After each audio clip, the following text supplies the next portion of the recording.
देखिए, हम लोग भारतीय काव्य शास्त्र पिछले क्लास में हमने करीबन 5 कवियों को कवर किया था और उसमें ये देखा था कि डेली हमें क्या करना है, काव्य शास्त्र को यहाँ से रिवीजन भी करना है, चीज़ों को याद करते रहना है। तो हम पहले यही शुरू कर देते हैं, एक काम करते हैं, यहाँ से काव्य शास्त्र का रिवीजन ले लेते हैं, फिर एक या 2 कवि को और पढ़ लेते हैं ताकि हमारा पहले काव्य शास्त्र हो जाए। यहाँ पे देखिए भारतीय काव्य शास्त्र से अभिप्राय क्या मूलतः संस्कृत से भरत मुनि को माना जाता है। बलदेव उपाध्याय ने इनका समय कितना माना है, दूसरी सदी माना है। फिर देखा था इसके लिए काव्य शब्द का प्रयोग किया जाता है, दृश्य काव्य और श्रव्य में बांटा गया था। गद्य यानी प्रोज, पद्य यानी पोएट्री, और प्रोज में क्या क्या आता है, पोएट्री में कविता आता है। इसके बाद ये था आधुनिक काल में काव्य के स्थान पर साहित्य कहा जाने लगा, इसलिए काव्य शास्त्र से साहित्य शास्त्र हो गया था। हमें याद करना था, ये लिस्ट बताया था हमने कि इनको रेगुलर हमको फॉलो करना है चीजों को जब तक कंठस्थ नहीं हो जाए। तो ये क्रम से जितने भी रचनाकार हैं, भरत मुनि, भामा, दंडी, वामन, उद्भट, इनमें रस रस संप्रदाय से भरत मुनि संबंधित थे, इनका दूसरी सदी और नाट्य शास्त्र था। छठी सदी में काव्यालंकार किसका था, भामा का था। और फिर 7वीं सदी के उत्तरार्ध में काव्यादर्श और भामा विवरण करके ये दंडी का था। इसके बाद है वामन। तो वामन, उद्भट, रुद्रट, इन सबका 8वीं 9वीं में वामन का काव्यालंकार सूत्र वृत्ति था। रीति वृत्ति से याद किया था वामन का। इसके बाद उद्भट उद्भट और रुद्रट। तो उद्भट का काव्यालंकार सार संग्रह संग्रह करके सार संग्रह जो था ये उद्भट का था 9वीं। रुद्रट का था काव्यालंकार ही। और श्री शंकु का नाट्य शास्त्र की टीका करके था। आनंदवर्धन 9वीं सदी का मध्यभाग ध्वन्यालोक। इसके बाद राजशेखर थे काव्य मीमांसा। ऐसे राजशेखर के बाद 9वीं 10वीं मुकुल भट्ट अविधावृत्ति मातृका। लोल्लट का नाट्य शास्त्र की टीका। नायक नायक का हृदय, तो नायक का हृदय करके था। भट्टौत का काव्य कौतुक 10वीं सदी। धनंजय 10वीं सदी 10 रूपक। तो भट्टौत काव्य कौतुक, धनंजय 10 रूपक हो गया। कुंतक का वक्रोक्ति जीवितम। ऐसे करके हमें डेली इनको देखते रहना ताकि ये याद होता रहे। रचनाकार जितने भी हैं ये पहले हमें याद करना जरूरी है इसमें। अभिनव का तंत्रालोक है, सरस्वती का कंठाभरण है, महिम भट्ट का व्यक्ति विवेक है और इनका समय भी।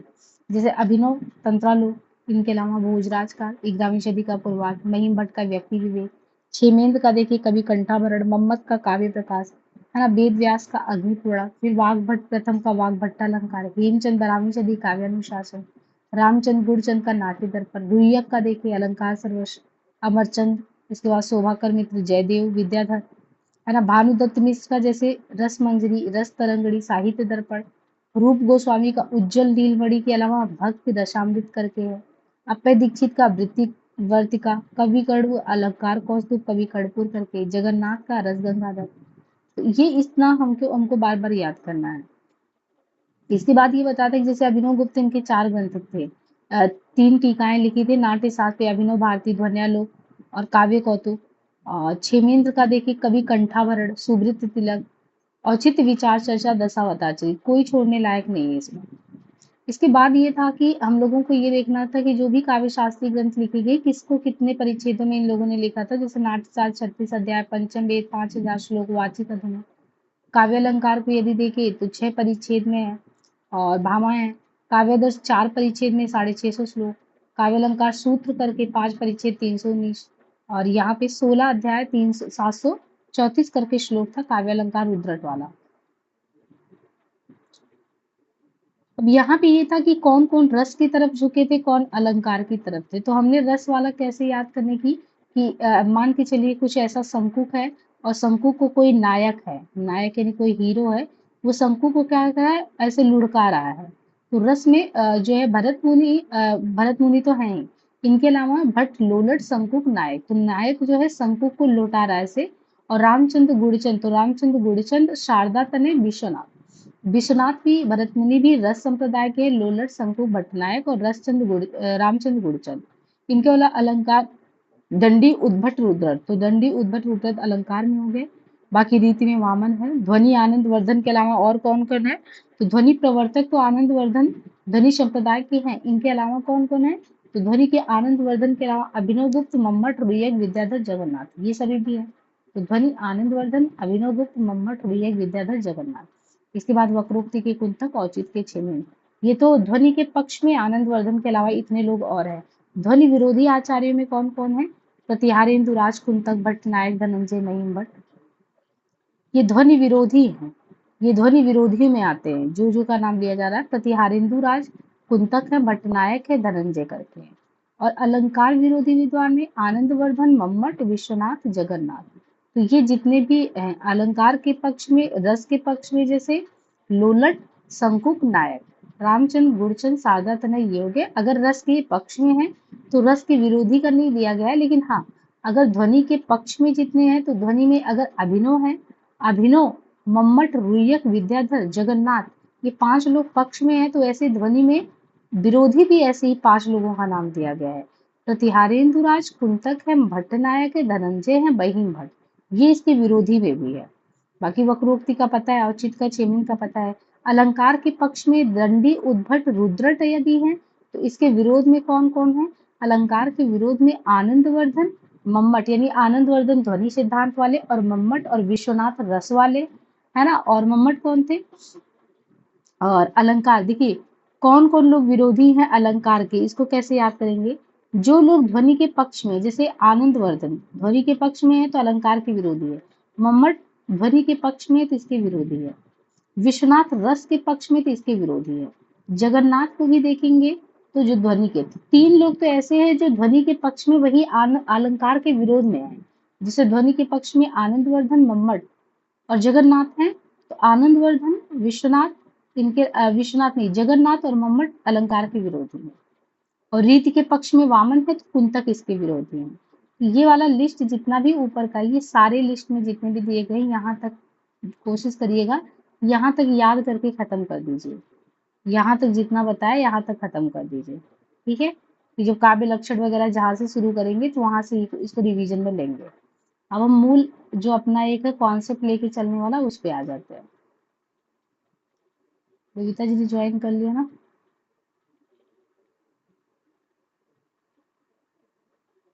Good morning. जगा के निकल लेते हैं।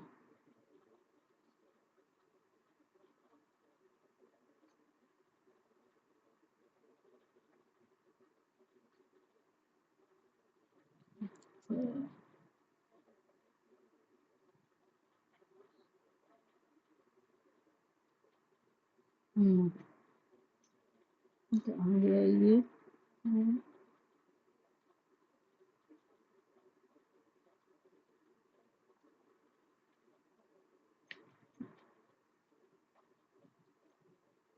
पीडीएफ कहाँ रख दिया? वार्तिका विशास्त्र।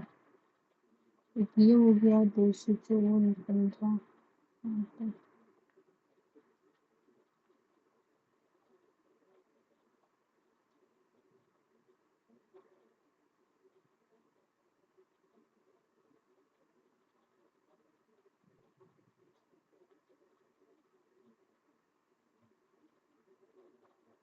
ग्रुप में ये पीडीएफ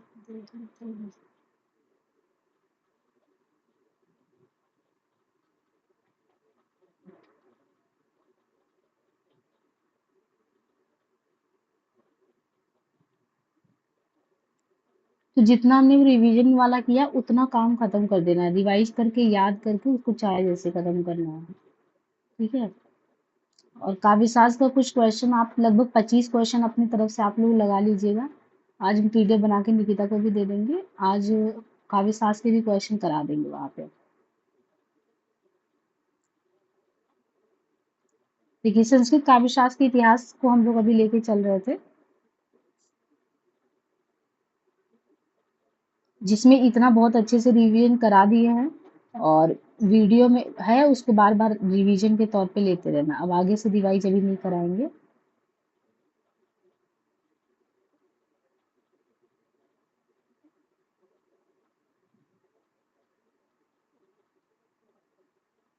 वामन तक हम लोगों ने कर लिया था, आगे आज कंटिन्यू करते हैं रुद्र से।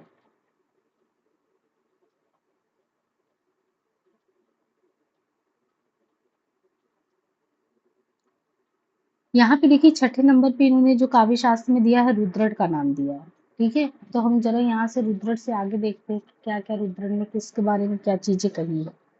2-3 रचनाकार का यहाँ पे खत्म कर लेते हैं। ज्यादातर लोग यहाँ पे देखिए बताया गया है कि कहाँ के निवासी थे, कश्मीर के निवासी थे। ये कॉमन चीज बताया गया है कि कहाँ के निवासी थे। रुद्रट भी अगर देखें तो कश्मीर के निवासी हैं। और कश्मीर के निवासी होने के साथ ही भट्ट वामु के पुत्र रुद्रट का सही समय अगर आप देखेंगे तो समय क्या बताया गया, 9वीं सदी का पूर्वार्ध, 825 ईस्वी के आसपास। तो कश्मीर निवासी और भट्ट वामु के पुत्र रुद्रट का समय 9वीं सदी का पूर्वार्ध 825 के आसपास माना गया है। इनका नाम क्या है, इनका नाम शतानंद था। यानी रुद्रट का नाम अगर देखें तो रुद्रट का नाम शतानंद था, क्योंकि रुद्रट रूप से इन्हें ज्यादा प्रसिद्धि मिली। काव्य अलंकार इनकी एकमात्र प्रौढ़ रचना है। रुद्रट का काव्य अलंकार, भामा का भी काव्य अलंकार है, रुद्रट का भी है, ये ध्यान रखना है। काव्य अलंकार इनकी एकमात्र प्रौढ़ रचना। काव्य अलंकार में इनकी कितने अध्याय हैं? जैसे भरत मुनि का देखा था 36, ऐसे ही रुद्रट में 16 अध्याय हैं। तो कश्मीर निवासी भट्ट वामुक के पुत्र रुद्रट 9वीं सदी का पूर्वार्ध 825 के आसपास, और सतानंद नाम रुद्रट के नाम से प्रसिद्धि मिला। एकमात्र प्रौढ़ रचना काव्य अलंकार है, 16 अध्याय है, और परिच्छेद 16 अध्याय और 748 पद, जिनमें 495 कारिकाएं हैं। 253 उदाहरण स्वरूप उद्धृत श्लोक भी है। संपूर्ण ग्रंथ प्राय आर्या छंद में है। कौन से छंद में है संपूर्ण ग्रंथ? प्राय आर्या छंद में है। काव्य अलंकार पर 3 टीकाएं लिखी गई। काव्य अलंकार के 3 टीकाओं में कौन कौन सा है? बल्लभ देव कृत रुद्रटालंकार, जो टीका लिखा गया है बल्लभ देव कृत रुद्रटालंकार, नामी साधुकृत काव्यमाला, और जैन विद्वान आसाधर कृत टीका। तो बल्लभ देव कृत रुद्रटालंकार, नामी साधुकृत काव्यमाला और जैन विद्वान आसाधर कृत टीका। रुद्रट की एक अन्य रचना है श्रृंगार तिलक। रुद्रट की एक अन्य रचना है श्रृंगार तिलक का उल्लेख, किंतु पुष्ट प्रमाण इसके नहीं मिलते हैं। बाकी आप देखो 3 टीकाएं, वल्लभ देव, नामी साधुकृत काव्यमाला और जैन विद्वान आसाधर कृत टीका। रुद्रट की एक अन्य रचना श्रृंगार तिलक का उल्लेख मिलता है, किंतु प्रमाण पुष्ट नहीं है। रुद्रट को संक्रांति युग, ध्वनि पूर्व युग एवं आनंद वर्धन के बीच का अलंकारिक प्रतिनिधि आचार्य कहा जाता है। रुद्रट को संक्रांति युग का अलंकारिक प्रतिनिधि आचार्य कहा जाता है। अलंकार संप्रदाय के पोषक रुद्रट का अलंकार विवेचन भामा, दंडी और उद्भट की अपेक्षा अधिक वैज्ञानिक है। तो अलंकार संप्रदाय के पोषक कौन है? रुद्रट है। भामा, दंडी और उद्भट की अपेक्षा जो रुद्रट है, भामा भी और दंडी भी, उद्भट भी, ये सब लोग किसका फेवर करते हैं? अलंकार का। तो यही चीज कहा गया है कि इनकी अपेक्षा आप देखो कि ज्यादा वैज्ञानिक रुद्रट ने बताया है। रुद्रट ने सबसे पहले अलंकार का वैज्ञानिक रूप से विभाजन किया। अलंकार का विभाजन किया है रुद्रट ने। वास्तव, औपम्य, अतिशय और श्लेष, इन 4 आधारों पर उन्होंने वर्गीकरण किया अलंकारों का। वास्तव, औपम्य, अतिशय और श्लेष। वास्तव, औपम्य, अतिशय, श्लेष 4 आधार पर क्लासिफाई किया है। इन्होंने 62 अलंकार बताए। 62 अलंकार किसने बताया है? रुद्रट ने बताया है। अलंकारों के वैज्ञानिक वर्गीकरण रुद्रट ने किए हैं। प्रयाण नामक दसम रस की मान्यता किसने दी है? प्रयाण नामक दसम रस की मान्यता देने वाले कौन है? रुद्रट है। इन्होंने शांत और प्रयाण नामक 2 अन्य रसों की बात की है। शांत और प्रयाण। तो प्रयाण नामक दसम रस की मान्यता दी है। इन्होंने शांत और प्रयाण नामक 2 अन्य रसों के वर्णन किया है। रसों की संख्या 10 कर दी है। नवीन अलंकारों के आविष्कार, उनका वैज्ञानिक वर्गीकरण, उनकी संख्या में विस्तार तथा विवेचन में अस्पष्टता के कारण रुद्रट का स्थान प्रथम श्रेणी के आचार्य की पंक्ति में आता है। मतलब नवीन अलंकार का आविष्कार करना, उसका क्लासिफिकेशन, उसकी संख्या में विस्तार की वजह से रुद्रट का स्थान पहली श्रेणी के आचार्य की पंक्ति में आता है। ऐसा किसने कहा है? राजवंश सहाय हीरा ने कहा है। अलंकारवादी आचार होते हुए भी रस के प्रति उन्मुख रहने वाले रुद्रट ने क्या किया है? अलंकारवादी आचार्य होते हुए भी रस के प्रति उन्मुख रहने वाले रुद्रट ने रस का स्वतंत्र रूप से विवेचन करते उसमें नायिका भेद का विवरण दिया है। नायिका भेद का इन्होंने पदगत 6, वाक्यगत 3, अर्थगत 9 और 4 उपमा दोषों को मिलाकर कुल 22 दोषों का वर्णन किया है। 22 दोष का वर्णन किया है। नायिका की स्वकीय, परकीय और गणिका नामक भेद, अगम्य नायिकाओं का निरूपण, 4 प्रकार के नायक, अनुकूल नायक, दक्षिण नायक, सठ नायक, दृष्ट, इनका वर्णन रुद्रट का महत्वपूर्ण देन है। तो नायिका की स्वकीय, परकीय और गणिका नामक भेद, अगम्य नायिकाओं का निरूपण, 4 प्रकार के नायक, अनुकूल, दक्षिण, सठ और दृष्ट का वर्णन रुद्रट की महत्वपूर्ण देन है। भाव नामक नवीन अलंकार की उद्भावना भाव नामक नवीन अलंकार की उद्भावना इन्होंने की है।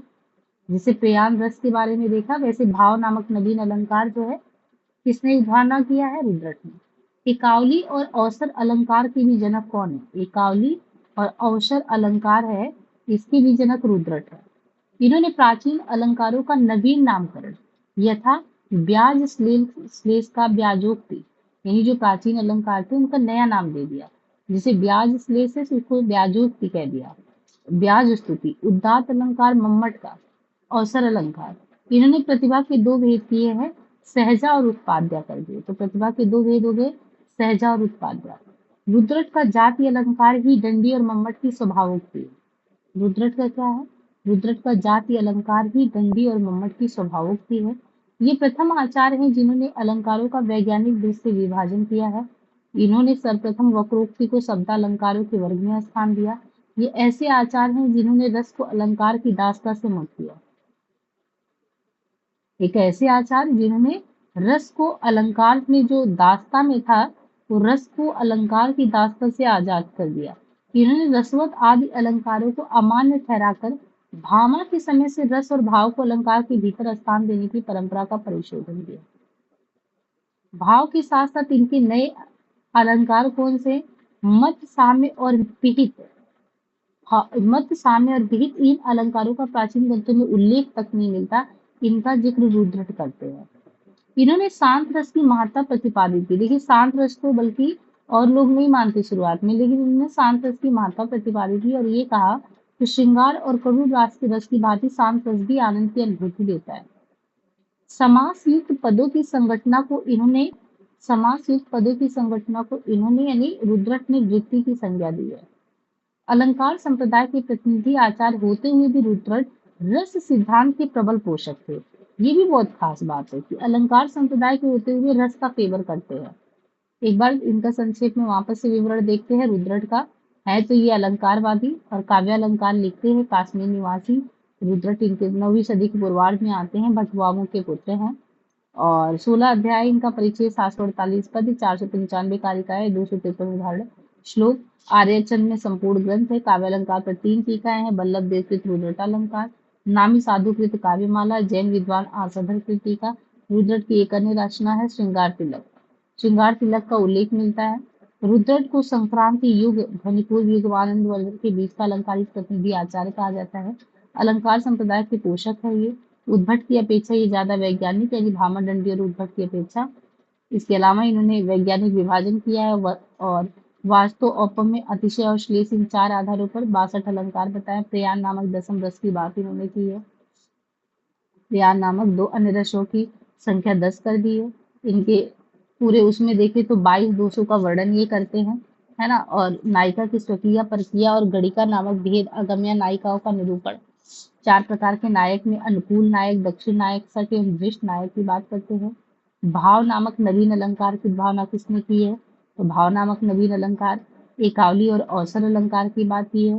प्राचीन अलंकारों का नवीन नामकरण में ब्याज श्लेष का ब्याजोक्ति, उदात्त अलंकार। प्रतिभा के 2 भेद, सहजा और उत्पाद्या करके हैं। रुद्रट का जाति अलंकार ही दंडी और मम्मट की स्वभावोक्ति है।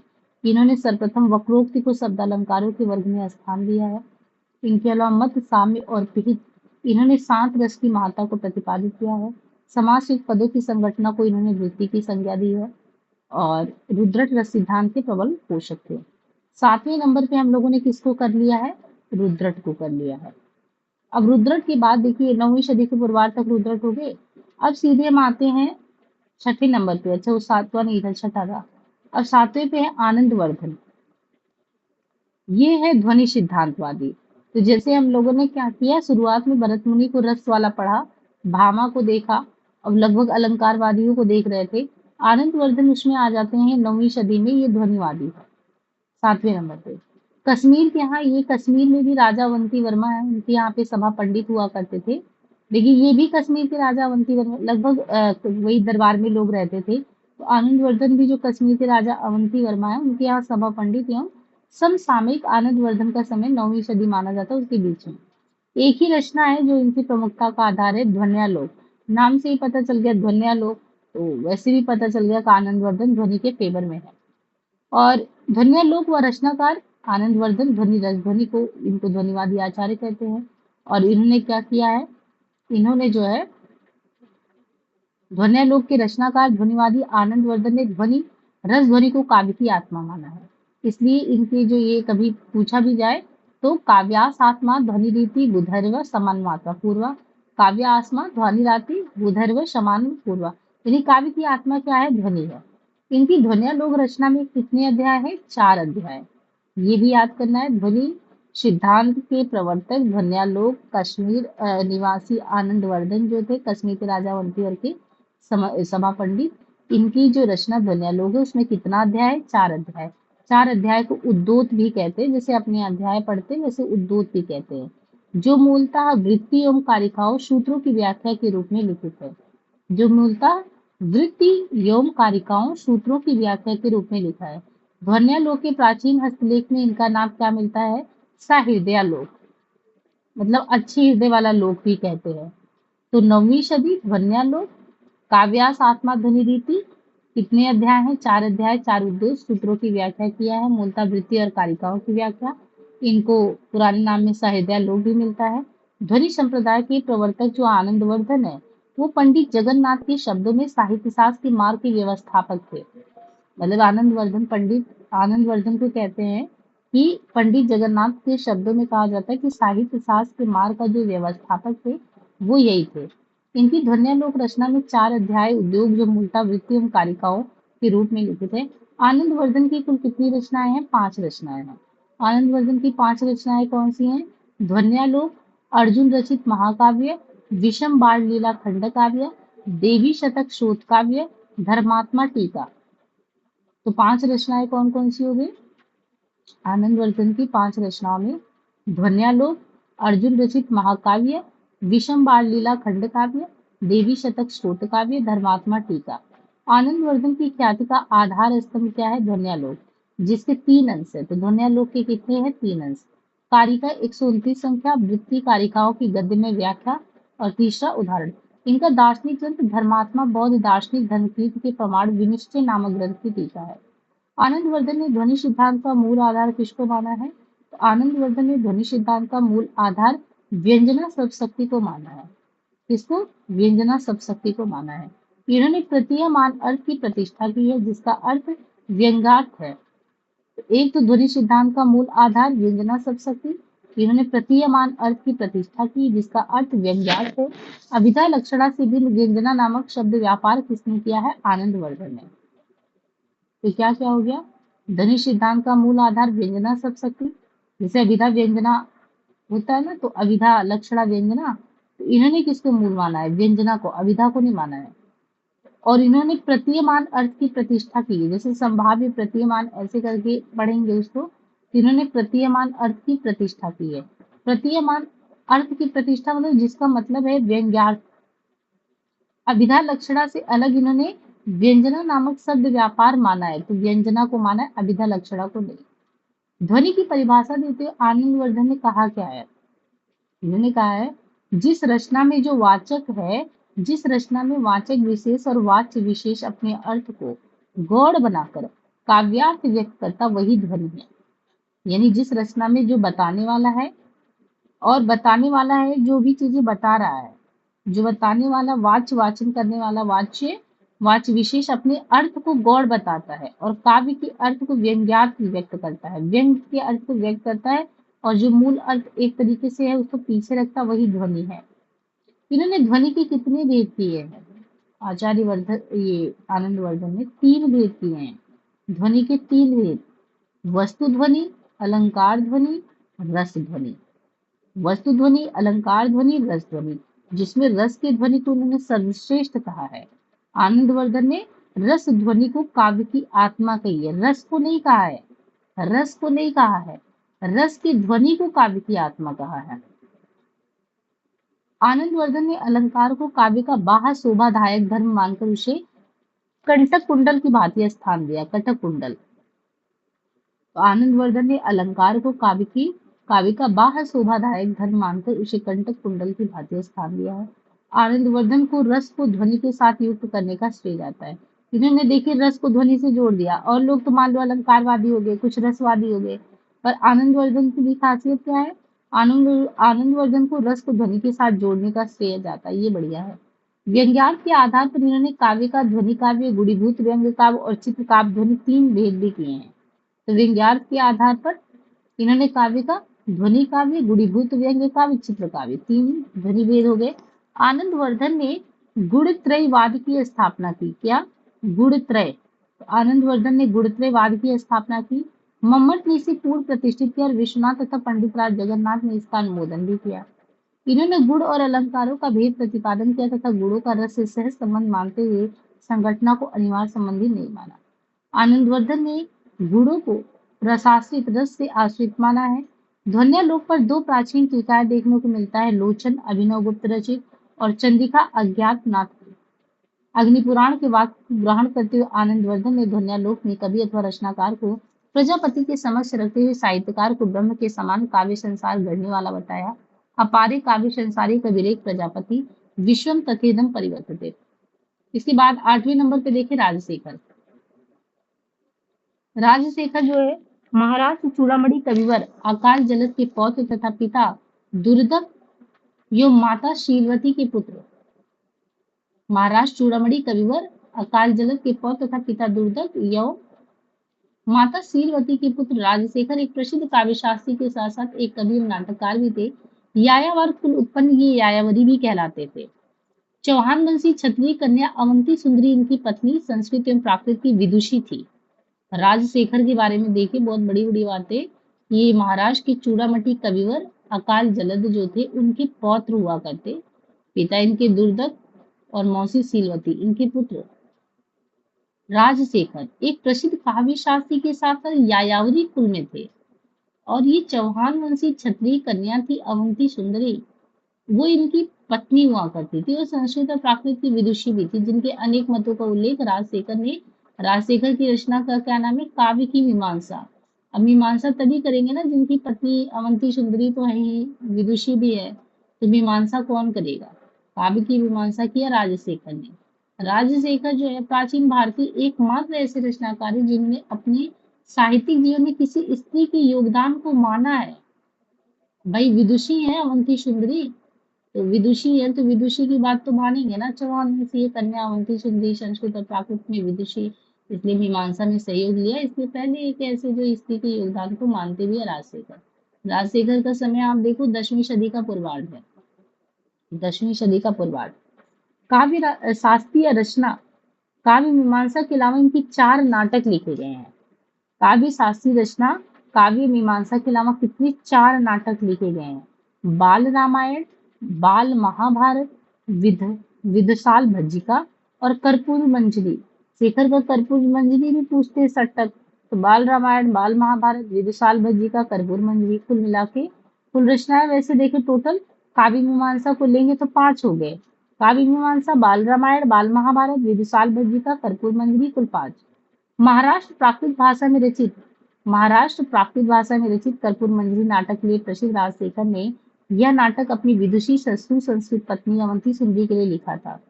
यानी कर्पूर मंजरी जो नाटक लिखा है ना महाराष्ट्र प्राकृत भाषा में, ये इनकी जो विदुषी सुसंस्कृत पत्नी अवंती सुंदरी है राजशेखर ने उनके लिए लिखा था। राजशेखर जो है ये प्रतिहार वंशी कन्नौज नरेश महेंद्रपाल और उनके पुत्र महीपाल उनके गुरु थे। प्रतिहार वंशी कन्नौज नरेश जो महेंद्रपाल और उनके पुत्र महीपाल के गुरु थे। राजशेखर ने स्वयं को गुर्जर सम्राट महेंद्रपाल प्रथम का शिक्षक बताया है। राजशेखर ने बाल रामायण में स्वयं को वाल्मीकि, भरतमेंद्र और भवभूति का अवतार बताया है। कर्पूर मंजरी में इनकी 2 उपाधियों का उल्लेख मिलता है, एक तो बाल कवि कहा जाता है, एक कविराज कहा जाता है। देखिए राजशेखर को कविराज भी कहा जाता है, कविराज के अलावा बाल कवि भी कहा जाता है। राजशेखर के उज्जवल कीर्ति का आधार उनकी लब्ध प्रतिष्ठित रचना क्या नाम है? काव्य मीमांसा। ये कवि शिक्षा संबंधित उत्कृष्ट ग्रंथ है। ये कवियों का मार्ग निर्देशक ग्रंथ भी है, अलंकार शास्त्र के इतिहास की दृष्टि से महत्वपूर्ण कृति भी है, विविध विषयों के ज्ञान से संबंधित एक विशाल ज्ञान कोश है। इन्होंने प्रतिभा के 2 भेद बताए। प्रतिभा के 2 भेद में कारित्री प्रतिभा और भावित्री प्रतिभा। तो प्रतिभा के 2 भेद हो गए, कारित्री और भावित्री।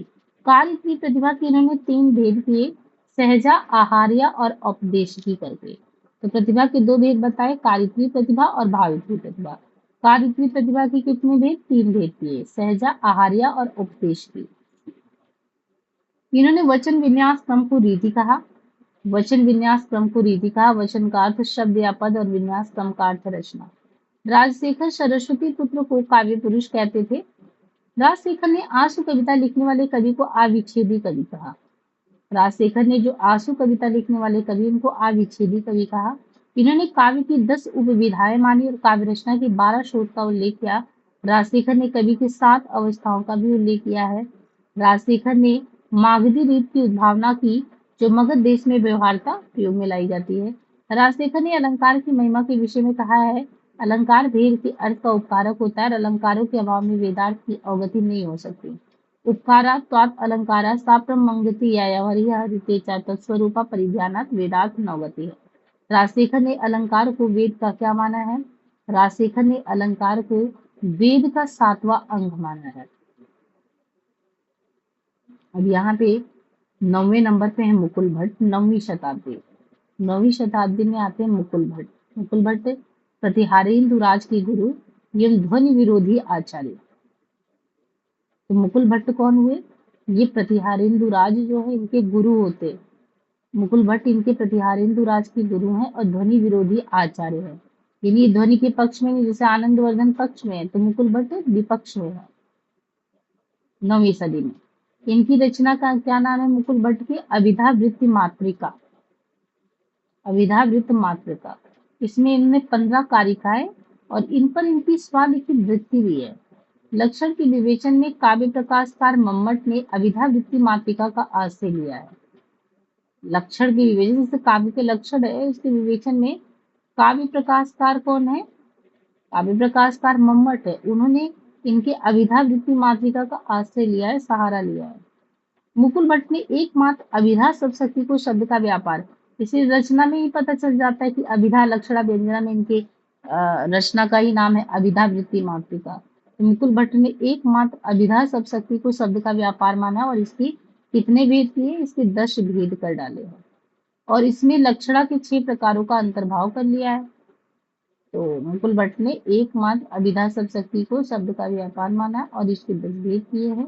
इसमें लक्षणा के 6 प्रकारों का अंतर्भाव कर लिया है। व्यंजना के सभी भेदों का इन्होंने लक्षणा में अंतर्भाव किया है। शंकुक। शंकुक भरत मुनि के रससूत्र के द्वितीय व्याख्याकार है। भरत मुनि के रससूत्र के तो एक तो पहले भरत मुनि होंगे, दूसरे नंबर पे हमने कैसे बताया था कि ये शंकु है। शंकु को नायक जो है वो क्या कर रहा है? लुल्लट, ऐसे लुढ़का रहा है। तो ये रस वाले कौन कौन से हो गए? तो शंकु, ये शंकु हो गया। नायक है भट्ट, नायक हो गए, लुल्लट हो गए।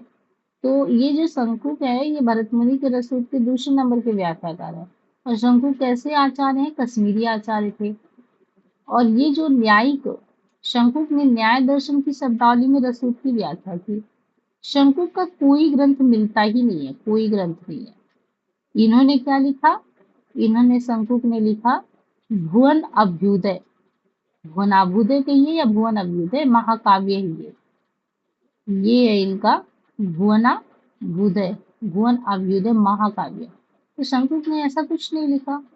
शंकुक ने न्याय दर्शन जो है इसकी शब्दावली में रससूत्र की व्याख्या जरूर की। कुछ विद्वान शंकुक का संबंध मानते हैं कि शैव दर्शन से है शंकुक का संबंध, और कुछ मानते नहीं, इनका बौद्ध न्याय दर्शन से है। वैसे शंकुक का एक सिद्धांत है वो बार बार एग्जाम में आता है। किताब तो नहीं लिखा, भुनोबद्ध है करके महाकाव्य है, लेकिन शंकुक ने अनुमति दी। शंकुक ने क्या की? जैसे कहते हैं इजाजत लेना, तो अनुमति होता है उसको अनुमति कहते हैं ना, इन्होंने अनुमिति कहा। इनका सिद्धांत ये पूछा जाता है, शंकुक का है अनुमितिवाद। बाकी इनका 9वीं सदी का उत्तरार्ध समय है, 9वीं सदी का उत्तरार्ध। इन्होंने शंकुक ने निष्पत्ति का अर्थ क्या बताया? अनुमिति एवं संयोग का अर्थ। तो शंकुक ने निष्पत्ति का अर्थ, अनुमिति एवं संयोग का अर्थ, अनुमाप्य अनुमापक माना है। भट्टलोलट की भांति शंकुक ने, भट्टलोलट की तरह शंकुक ने रस को नाटरस के रूप में स्वीकार किया है। तो वो हमने बताया था कि ये मान लो शंकु है, लेटा के यानी लोलट ने यानी नायक ने यही काम किया है। तो और बाकी भरत मुनि तो चार लोग तो रस रूप की व्याख्या काम में हुई है। तो भट्ट लोलट की भांति शंकुक ने रस को नाट्य रस के रूप में माना। लोलट जहाँ अनुकार्य और अनुकर्ता पर ही रुक जाते हैं, वही शंकुक वो बात सहृदय तक ले जाते हैं। ये अनुमाप्य अनुमापक की बात करते हैं, ये अनुकार्य और अनुकर्ता पर रुक जाते हैं, वही शंकुक उसे सहृदय तक ले जाते हैं। ये इसके बाद लगे हाथ भट्ट नायक भी हैं, ये भी उसी में आते हैं। तो भट्ट नायक का समय यदि आप देखो तो ध्वनिकार के बाद और अभिनव गुप्त से पहले है। हृदय दर्पण इनकी रचना है जो नहीं है, उपलब्ध नहीं है। भट्ट नायक का नायक है, नायक का हृदय देखिए बहुत दर्पण जैसे शीशे जैसा होना चाहिए, नायक यानी राजा का। तो इन्होंने लिखा तो हृदय दर्पण, लेकिन हृदय दर्पण है ही नहीं उपलब्ध। तो हृदय दर्पण जो है ये ध्वनि ध्वंस नाम से प्रसिद्ध है। हृदय दर्पण का एक नाम और भी क्या है, ध्वनि ध्वंस। इनकी रचना ध्वनि सिद्धांत के खंडन के लिए है। नाम से देखिए ध्वनि का ध्वंस कर देंगे। भट्ट नायक जो है हृदय दर्पण है ही नहीं उपलब्ध, और इन्होंने इनकी रचना ध्वनि सिद्धांत ध्वनि ध्वंस नाम से ध्वनि सिद्धांत के इन्होंने खंडन किया है। ध्वनिवादी सिद्धांत को ना मानने वाले आचार्यों में कि ध्वनि को मानते ही नहीं नायक, नायक को ध्वनि नहीं पसंद है, नायक को शांति पसंद है, शांति। तो ये भट्ट नायक जो है इनको ये आनंद वर्धन का ध्वन्यालोक जो है अगर देखें तो ये तो आचार्य में प्रमुख ऐसे हैं जो बड़ी बारीकी से खंडन करते हैं ध्वनि सिद्धांत का। इन्होंने व्यंजना शक्ति की महत्व को अस्वीकार कर, मतलब व्यंजना को नहीं माना, उसके महत्व को अस्वीकार कर भावकत्व और भोजकत्व नामक दो व्यापार बताए हैं। तो अलग अलग में व्यापार बताया गया, भावकत्व और भोजकत्व दो व्यापार बताया भट्ट नायक ने। रस निष्पत्ति के संबंध में इन्होंने भुक्तिवाद बताया है। तो रस निष्पत्ति के फेवर में है ना, तो इनका जैसे अनुमिति अभी अभी हम लोग पढ़ के आ रहे हैं, ऐसे भुक्ति, रस निष्पत्ति के संबंध में भुक्तिवाद किसने दिया है, भट्ट नायक भुक्तिवाद। रस की ब्रह्मानंद सहोदर की व्याख्या इन्होंने की है कि रस क्या है, रस ब्रह्मानंद सहोदर की भांति है। इन्हीं से रस को ब्रह्मानंद सहोदर कहने की परंपरा शुरू हो गई, यानी भट्ट नायक से ही रस को ब्रह्मानंद सहोदर कहा जाने लगा। इन्होंने रस को भावना का व्यापार माना, व्यंजना का नहीं। रस जो है रस को भावना का व्यापार, व्यंजना का नहीं। भट्ट नायक ने वस्तु एवं अलंकार ध्वनि को स्वीकार किया किंतु रस ध्वनि को नहीं माना। इन्होंने वस्तु एवं अलंकार ध्वनि को माना लेकिन रस ध्वनि को अमान्य माना। ध्वनि वाला देख रहे थे, आनंद वर्धन ने प्रतिस्थापित किया कि रस ध्वनि को मिला देते, मिक्स कर देते, पर इन्होंने कहा नहीं, अलंकार ध्वनि तो ठीक है लेकिन रस कोई ध्वनि नहीं है। और हृदय दर्पण इनकी रचना है जो नहीं है। और कहा जाता है भट्ट नायक शैव मतावलंबी और आनंदवादी आचार्य भट्ट नायक की दृष्टि में काव्य रस ब्रह्मानंद से भी ज्यादा श्रेष्ठ है। काव्य में रस चरवड़ा को इन्होंने प्राणभूत तत्व माना है, कोई काव्य में रस चरवड़ा है। और भट्ट लोलट आदि ने रस को जहां एकांत रूप से वस्तुनिष्ठ माना था और अभिनव ने उसे सर्वथा आत्मनिष्ठ रूप में स्वीकार किया, वहीं भट्ट नायक ने काव्य और प्रमाता के बीच भोज भोजक संबंध माना है। तो जैसे किसी ने अनुपाप्य अनुमापक माना है, ऐसे भोज भोजक संबंध किसने माना है, लोलट ने। लोलट ने रस को जहां जैसे नहीं, यहाँ पे ये लोलट की बात नहीं कर रहे हैं, यहाँ पे ये कहा गया है कि जैसे ये तो नायक की बात हो रही है, लोलट ने जहाँ पे रस को एकांत रूप से वस्तुनिष्ठ माना था और अभिनव ने जैसे उसको सर्वथा आत्मनिष्ठ माना। इन्होंने ऑब्जेक्टिव माना तो इन्होंने आत्मनिष्ठ तक माना अभिनव ने। भट्ट नायक ने उसे काव्य और प्रमाता के बीच भोज भोजक संबंध के रूप में स्वीकार किया, एक्सेप्टेंस दी, ये चीज है। अब यहाँ पे आ जाते अभिनव गुप्ता। यहाँ तक हमने ये वीडियो भी बनाया था, यहाँ तक हम लोगों ने कवर किया है। आगे जो है जितने भी आचार्यों को कवर करा दिया उसको देखते चलना है, इतने आचार्य कवर हो चुके हैं।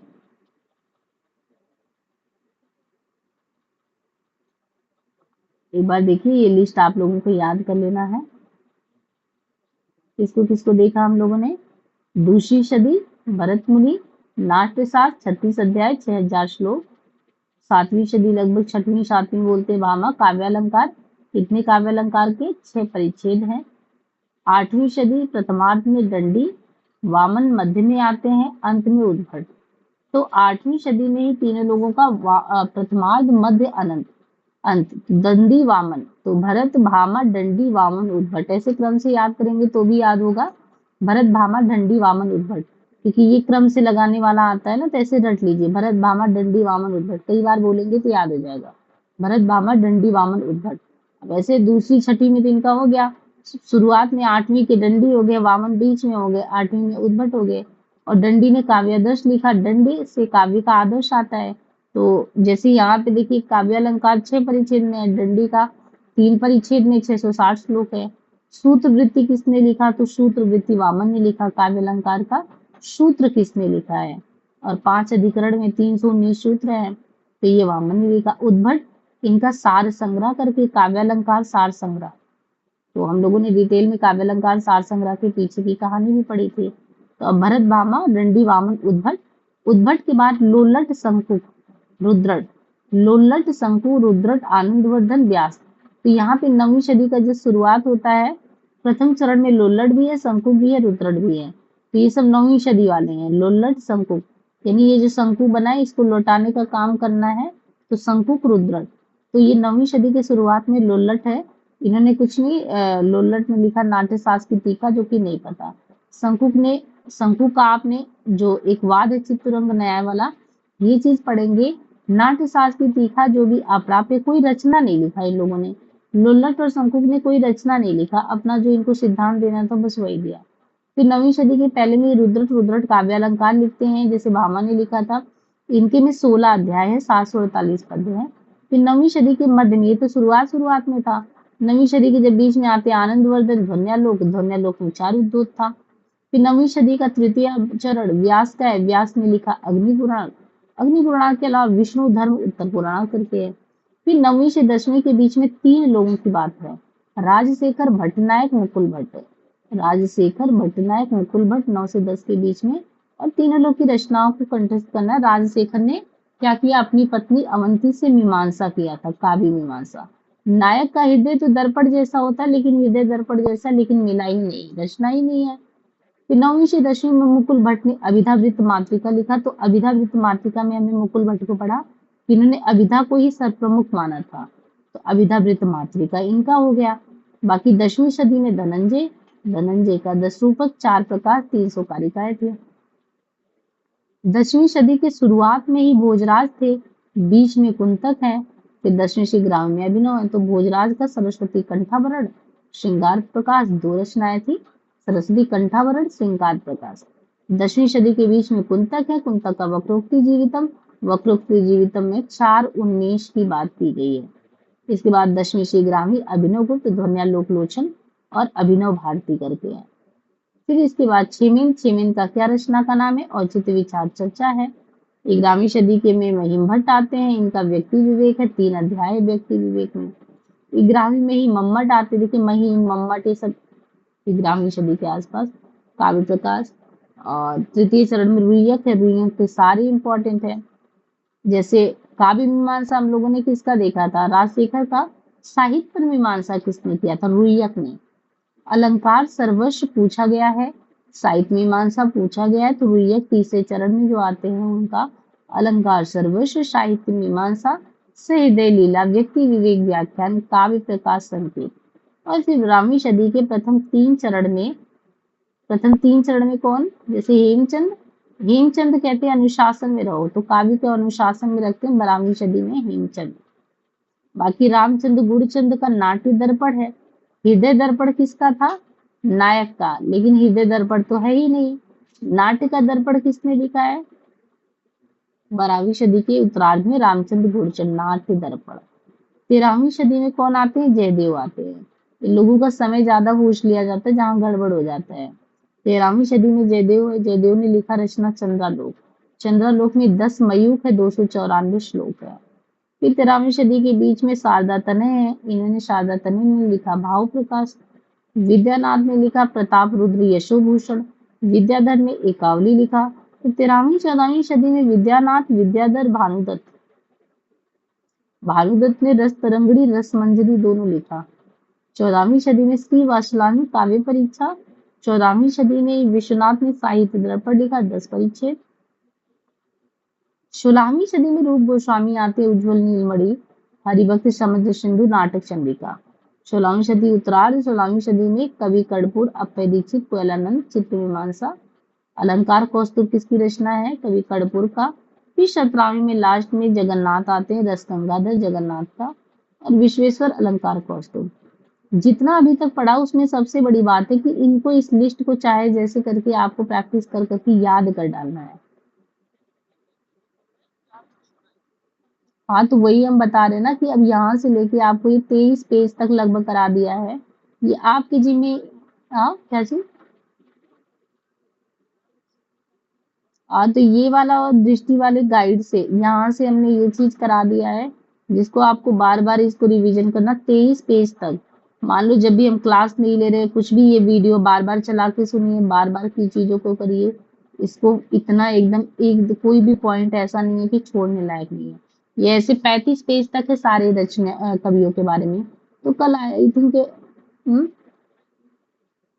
हाँ, और यहाँ भी आएंगे, निकिता के यूजीसी नेट में भी काव्य शास्त्र से आते, तो यहीं से क्वेश्चन आते हैं, लिस्ट से ज्यादा आते हैं। जो हम लोगों का तीसरा यूनिट है काव्य शास्त्र का, तो काव्य शास्त्र के लिए। हाँ, तो इनको आप लोगों को अब ये यहाँ से स्वतंत्र 23 पेज में है।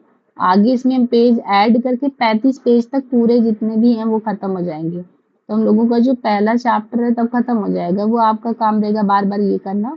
और हर 3-4 दिन भी इसको हम लोग रिवीजन पे लेंगे। अब की बार 2 ही किताब को टारगेट में रखें, ज्यादा नहीं। तो उसी को अच्छे से कंठस्थ कर डालना है। 1 से 38 पेज, 23 पेज तक करा दिया है, 1 से 38 पेज में आगे इसमें ऐड कर देंगे। तो पहला यहाँ से खत्म हो जाएगा, ये संस्कृत काव्य शास्त्र का इतिहास होगा। फिर हिंदी काव्य शास्त्र का इतिहास 39 से 81, इसका दूसरा चैप्टर होगा। फिर लक्षण है, हेतु है, प्रयोजन है, एक एक करके आएंगे। इसको कोशिश करना है आपको यहाँ तक एकदम अच्छे से समझ में आए, खत्म हो जाए। एक तो ये हो गया, आप लोगों को दे दिया गया। अब चाहे जब इसको दिन भर में लेक्चर को और इसको रिवीजन करते रहना है। दूसरा चीज यहाँ से आपको दे दिया है।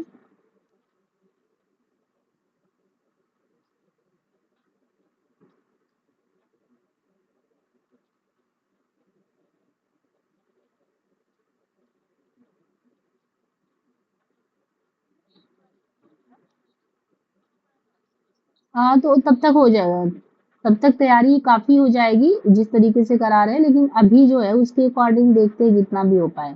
देखिए जो लिस्ट बच रहा है संस्कृत के आचार्यों का, लगभग वही सेम चीज यहाँ पे भी दिया है, तो कुछ छूटा नहीं है। यहाँ पे भी लिस्ट है, चाहे इसको आप अपनी कॉपी में नोट डाउन कर लीजिए, बार बार प्रैक्टिस करिए, बार बार लिखिए। पर ये लिस्ट तो याद करना ही करना, ये पहली प्रायोरिटी है इसमें। ठीक है, ये पूरा। और इसके बाद ये जितना भी ये हो गया, ये नाट्य शास्त्र में कितने उद्योग है, काव्य अलंकार में कितने परिच्छेद है, दर्श में कितने हैं, काव्य अलंकार में कितने हैं, ये सारे। तो यहाँ पे 2 पेज ये दिया है, वहां से यहाँ मिला के, तो ये पहला चैप्टर होगा। अब जब हम वहां पे जब काव्य लक्षण खत्म करा देंगे ना आगे, तब काव्य लक्षण यहाँ पे एक साथ आपके संस्कृत के काव्य लक्षण, हिंदी का काव्य लक्षण, पाश्चात्य के काव्य लक्षण, तीनों करके जब वहां काव्य लक्षण पढ़ा लेंगे, तब आपको कहेंगे कि काव्य लक्षण यहाँ याद कर लीजिए। तब देखिए यहाँ पे काव्य लक्षण इतना याद करना पड़ेगा आपको। वहां पे कॉन्सेप्ट काव्य लक्षण होगा, और यहाँ पे रट्टाफिकेशन वाला काव्य के लक्षण होंगे। यहाँ पे भी इतना रटने वाला काम करना होगा। तो जब काव्य हेतु वहां करा लेंगे, तो काव्य हेतु कराने के बाद ये देखिए हमने पहले से सारे कर डाले हैं, अपनी किताब में गोज डाले हैं पूरे। फिर काव्य हेतु, तो ये पूरे काव्य हेतु के लिए रटना पड़ेगा इतना सारा। फिर जब हम काव्य प्रयोजन वहां से करा लेंगे, फिर काव्य प्रयोजन का इतना रटना होगा। मतलब हम लोग यहाँ पे एक प्रमाणिक किताब लेके चल रहे हैं, प्रमाणिक किताब के साथ गाइड को कवर कर रहे हैं। इसके साथ आपको एक काम और करना है बबीता जी, आपको 25 से 50 क्वेश्चन वाईसीटी से लगा लेना है, पहले दिन का टारगेट है। 25 से 50 आज करिए, चाहे कल करिए, चाहे 4 दिन बाद करिए, पर आपके टारगेट में होना चाहिए कि हमको 25-50 क्वेश्चन काव्य शास्त्र के निकालने हैं। और नहीं निकल पाएगा तो आज से वीडियो डालेंगे, उसको सुनना है। ठीक है, निकिता को। अच्छा ठीक है, तो उसको अपने से करते रहिए, निकिता को पीडीएफ बना देंगे। निकिता तो अभी कोई जरूरत नहीं, पीडीएफ से वीडियो कराएंगे तो उसी से देख लेंगे। ठीक है, तो हम वीडियो आज से बनाएंगे काव्य शास्त्र पे। तो आप लोगों को थोड़ा थोड़ा आइडिया होता चलेगा कि देखिए यहाँ पे पढ़ा है, वहां पे जोड़ के करेंगे। तो काव्य शास्त्र इतने अच्छे से कंप्लीट हो जाएगा कि मतलब कुछ बचेगा ही नहीं, कहीं से कोई डर नहीं रह जाएगा काव्य शास्त्र को लेके, ऐसा खत्म हो जाएगा। अभी हम लोग सिर्फ और सिर्फ भारतीय काव्य शास्त्र की बात कर रहे हैं, ठीक है। तो भारतीय काव्य शास्त्र में वहां से वो याद करना है, यहाँ से चीजों को रटने वाला देखना है, प्लस पीवाईक्यू लगवाएंगे उसको लगाना। तो ये आपका काव्य शास्त्र खत्म। यूजीसी नेट यूनिट 3rd है करके वहां पे, हाँ 3rd यूनिट है, और यहाँ पे आपके उसमें है, तो दोनों से हम लोग काव्य शास्त्र फ्री। दूसरी चीज हम लोग कर रहे हैं गद्य साहित्य। एक गद्य साहित्य का डर रहता है जिसमें नाटक, कहानी, कविता, उपन्यास सारी चीजें रहती है, तो उसके भी डर को धीरे धीरे निकालना है। हम लोगों ने गद्य साहित्य का विकास जो है वो कर लिया है, ठीक है। गद्य साहित्य का विकास जो है वो कर लिया है। तो गद्य साहित्य के विकास में ये बताया गया था कि उसको कर लिया है तो उसको हम लोगों को रटने वाला काम खत्म करना है। अब यहाँ पे जैसे गद्य साहित्य के विकास में देखें तो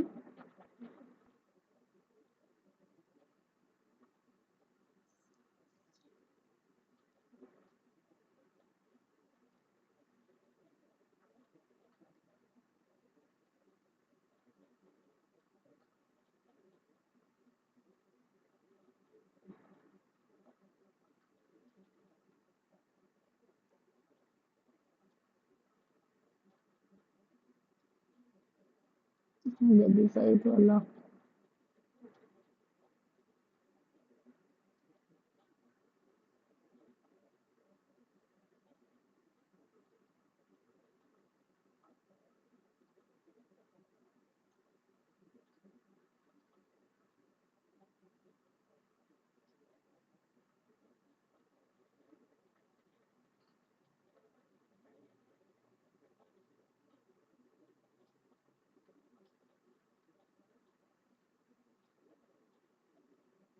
अच्छा, वो गद्य की हुई तो विधा जो पहला वाला कराया था वो भी भेजा था ना पीडीएफ, वो नहीं मिल रहा है।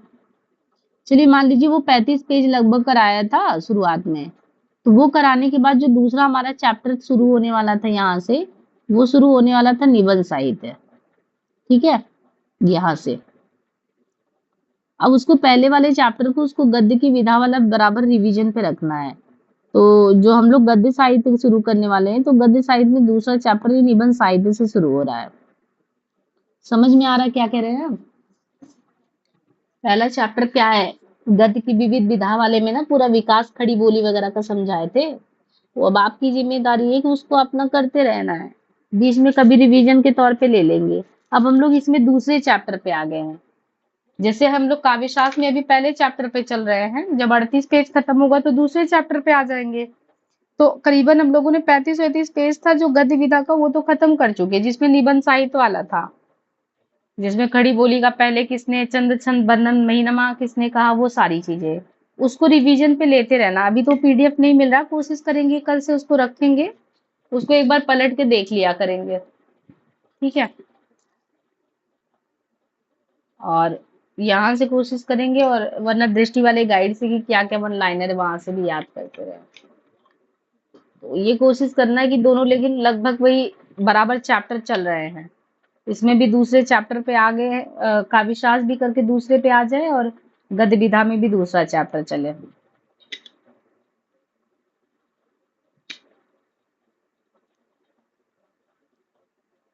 निकिता सो तो नहीं गई पढ़ते पढ़ते?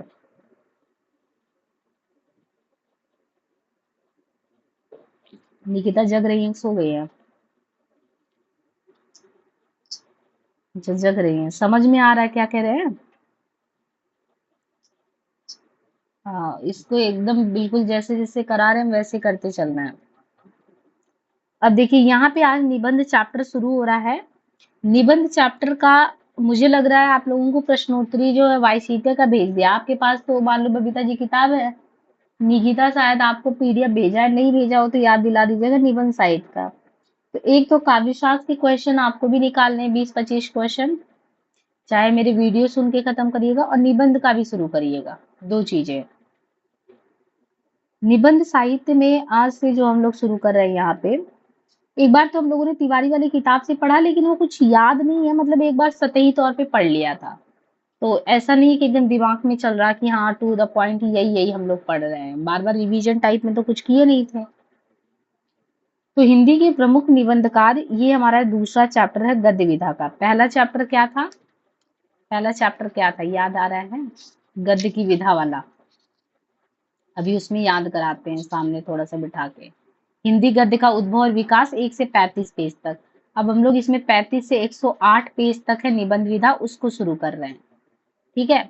अब यहाँ पे इन्होंने सबसे पहले प्रमुख निबंधकार सीधे दे दिए हैं, कुछ नहीं, भूमिका वगैरह नहीं बांधी है, सीधे इन्होंने प्रमुख निबंधकार में कौन कौन आते हैं यहीं से कहानी शुरू कर दी है। तो बाबू गुलाब राय, विजय शंकर मल, जगन्नाथ प्रसाद शर्मा सरीखे विद्वानों ने कहा है भारतेंदु को हिंदी निबंध का जनक। किसने किसने कहा है? गुलाब राय ने। पहले तो इनका समय कितना है, 35 वर्ष आयु मिला होता है भारतेंदु जी को, 50 से 85। और बाबू गुलाब, विजय शंकर, जगन्नाथ, ये इनको कहते हैं हिंदी निबंध का जनक, प्रवर्तक या सूत्रपात या कर्ता। जबकि डॉक्टर लक्ष्मी सागर वारसेयर ने क्या कहा? इन्होंने बालकृष्ण भट्ट को हिंदी का पहला निबंध कहा। तो वारसेयर ने तो बालकृष्ण भट्ट को हिंदी निबंधकार पहला माना। भारतेंदु के निबंधों का संग्रह हरिश्चंद्र कला भाग 4 एवं दूसरा संग्रह डॉक्टर केसी नारायण शुक्ल द्वारा संपादित भारतेंदु ग्रंथावली खंड 3। तो कौन कौन सा? एक तो ये तीनों लोग किसको भारतेंदु को निबंध का जनक मानते हैं, वारसेयर बालकृष्ण भट्ट को मानते हैं पहला निबंधकार। भारतेंदु के निबंधों का संग्रह हरिश्चंद्र कला भाग 4 एवं दूसरा संग्रह डॉक्टर केसी नारायण शुक्ल द्वारा संपादित भारतेंदु ग्रंथावली खंड 3। भारतेंदु ने नाटक नामक निबंध की रचना कब की? 83 में किया था। इनके निबंधों का क्लासिफिकेशन देखें तो डॉक्टर विभू राम मिश्र ने निम्नानुसार इनको बांटा है। अब देखिए क्लासिफाई किया है, पुरातत्व संबंधी, ऐतिहासिक निबंध, धार्मिक निबंध, यात्रा निबंध, अलग अलग कि कैसे भारतेंदु ने अलग अलग निबंध लिखे हैं। तो जैसे पुरातत्व में कन्नौज के राजा का दान पत्र, राजा जन्मेजय का दान पत्र, इंडियन म्यूजियम, मणिकर्णिका और काशी, शिवपुर और द्रौपदी कुंड, द्रौपदी गोविंद जी की प्रशस्ति, ये कुछ पुरातत्व का लिखा है। इंपॉर्टेंट नहीं है सारे, बस आप देख सकते हैं। देखिए जो इंपॉर्टेंट है इनको ब्लैक से हाईलाइट इन ऑलरेडी किए हुए हैं। तो पुरातत्व में कुछ ऐसे हैं। ऐतिहासिक निबंध में अगर इनका देखेंगे तो कश्मीर कुसुम बहुत फेमस है, बादशाह दर्पण है, तो ये सब ऐतिहासिक है। भारतेंदु जी का ऐतिहासिक में कश्मीर कुसुम, बादशाह दर्पण, उदयपुरोदय, बूंदी का राजवंश, रामायण समय, महाराज देश का इतिहास, खत्रियों की उत्पत्ति, अकबर औरंगजेब, कालचक्र। धार्मिक में तदीय सर्वस्व, भारतवर्ष की उन्नति कैसे हो सकती है, हिंदी, कुरान शरीफ, ईसु, ये सब। यात्रा संबंधी अनेक निबंध हैं। जीवन चरितात्मक में देखेंगे तो Vikram, Kalidas, Shankaracharya, Jayadev, Vallabhacharya, Napoleon, Lord Lawrence, Bibi Fatima, इन पे है। हास्य व्यंग प्रधान में देखेंगे तो स्त्री सेवा पद्धति, कंकड़ शोध, अंग्रेज शोध, एक अद्भुत अपूर्व स्वप्न। तो ये सब हास्य व्यंग में क्या हो गया? एक अद्भुत अपूर्व स्वप्न, स्त्री सेवा पद्धति, कंकड़ शोध, अंग्रेज शोध, लेवी प्राण लेवी, ईश्वर बड़ा विलक्षण है, ये सब हास्य व्यंग में हो गया। साहित्यिक में नाटक सूरदास और जयदेव संपादक के नाम पत्र। फिर अन्य में देखेंगे दिल्ली दरबार दर्पण, और एक कहानी, कुछ आप बीती कुछ जग बीती, आत्मचरितात्मक रेखाचित्र, जातीय संगीत, संगीत सार, कला संबंधी, स्वर्ग में विचार सभा का अधिवेशन करके हो गया है ना, मनोरंजन प्रधान। और सबही जाति, गोपाल की जाति, विवेकनी सभा, वसंत पूजा इनका है, एक प्रश्नात्मक निबंध है।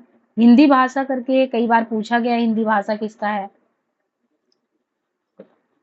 और भारतेंदु के निबंधों की भाषा संस्कृत गर्भी, उर्दू फारसी प्रधान, इन चलती हुई बोलचाल सम्मिश्रण ये है।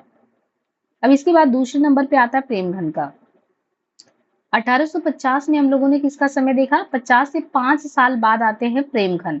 इन लोगों का क्रम भी लगाने को आता है, तो इस समय ध्यान में रखिए कौन किसके बाद आता है। भारतेंदु के बाद दूसरे नंबर पे प्रेमघन का रखा गया है। भारतेंदु से 5 साल बाद जन्म होता है प्रेमघन का। वो 50 में है, ये 55 में है। उनका निधन 85 में, इनका 1923 में होता है।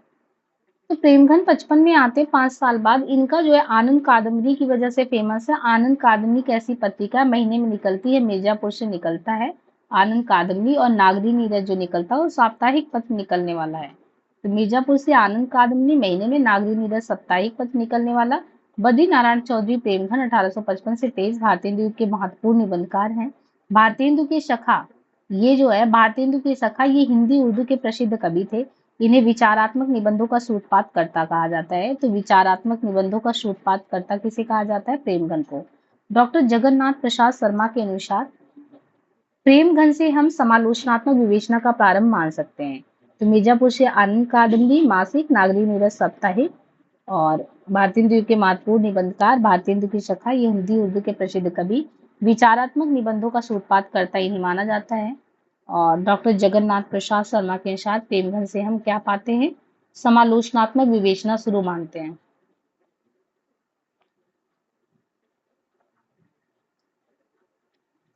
इन्होंने जो रचना लिखा है नेशनल कांग्रेस की दुर्दशा शीर्षक निबंध में आलोचनात्मक दृष्टि का परिचय दिया है नेशनल कांग्रेस की दुर्दशा में।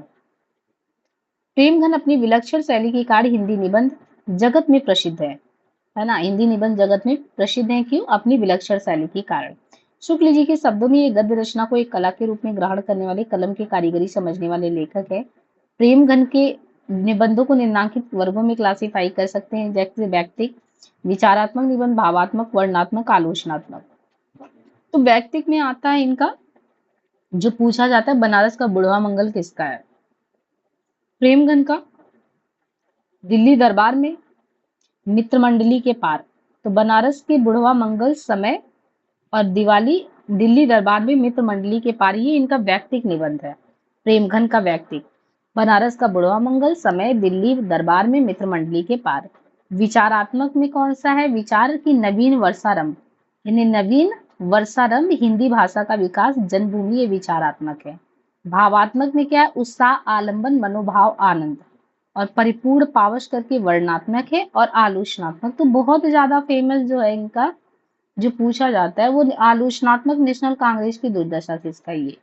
वर्णात्मक परिपूर्ण पावश हो गया, उत्साह, आलंबन, भावात्मक, मनोभावानंद, नवीन वर्षारंभ, हिंदी भाषा के विकास, जन्मभूमि, बनारस का बुढ़वा मंगल समय, दिल्ली दरबार में मित्र मंडली के पार। भाव प्रधान एवं भाव प्रधान विचार प्रधान शैली में रचित प्रेमघन के निबंधों की भाषा संस्कृत गर्भित है। तो एक खासियत प्रेमघन में है कि इनके विचार प्रधान शैली में चीजें लिखी गई, लेकिन निबंधों को संस्कृत गर्भित लंबे लंबे वाक्यों से युक्त किया गया है। तीसरे नंबर पे प्रताप नारायण। अब देखिए 1850 में भारतीय हिंदू आए, 55 में कौन आए? प्रेमघन आए। उनसे जस्ट एक साल बाद प्रताप आते हैं।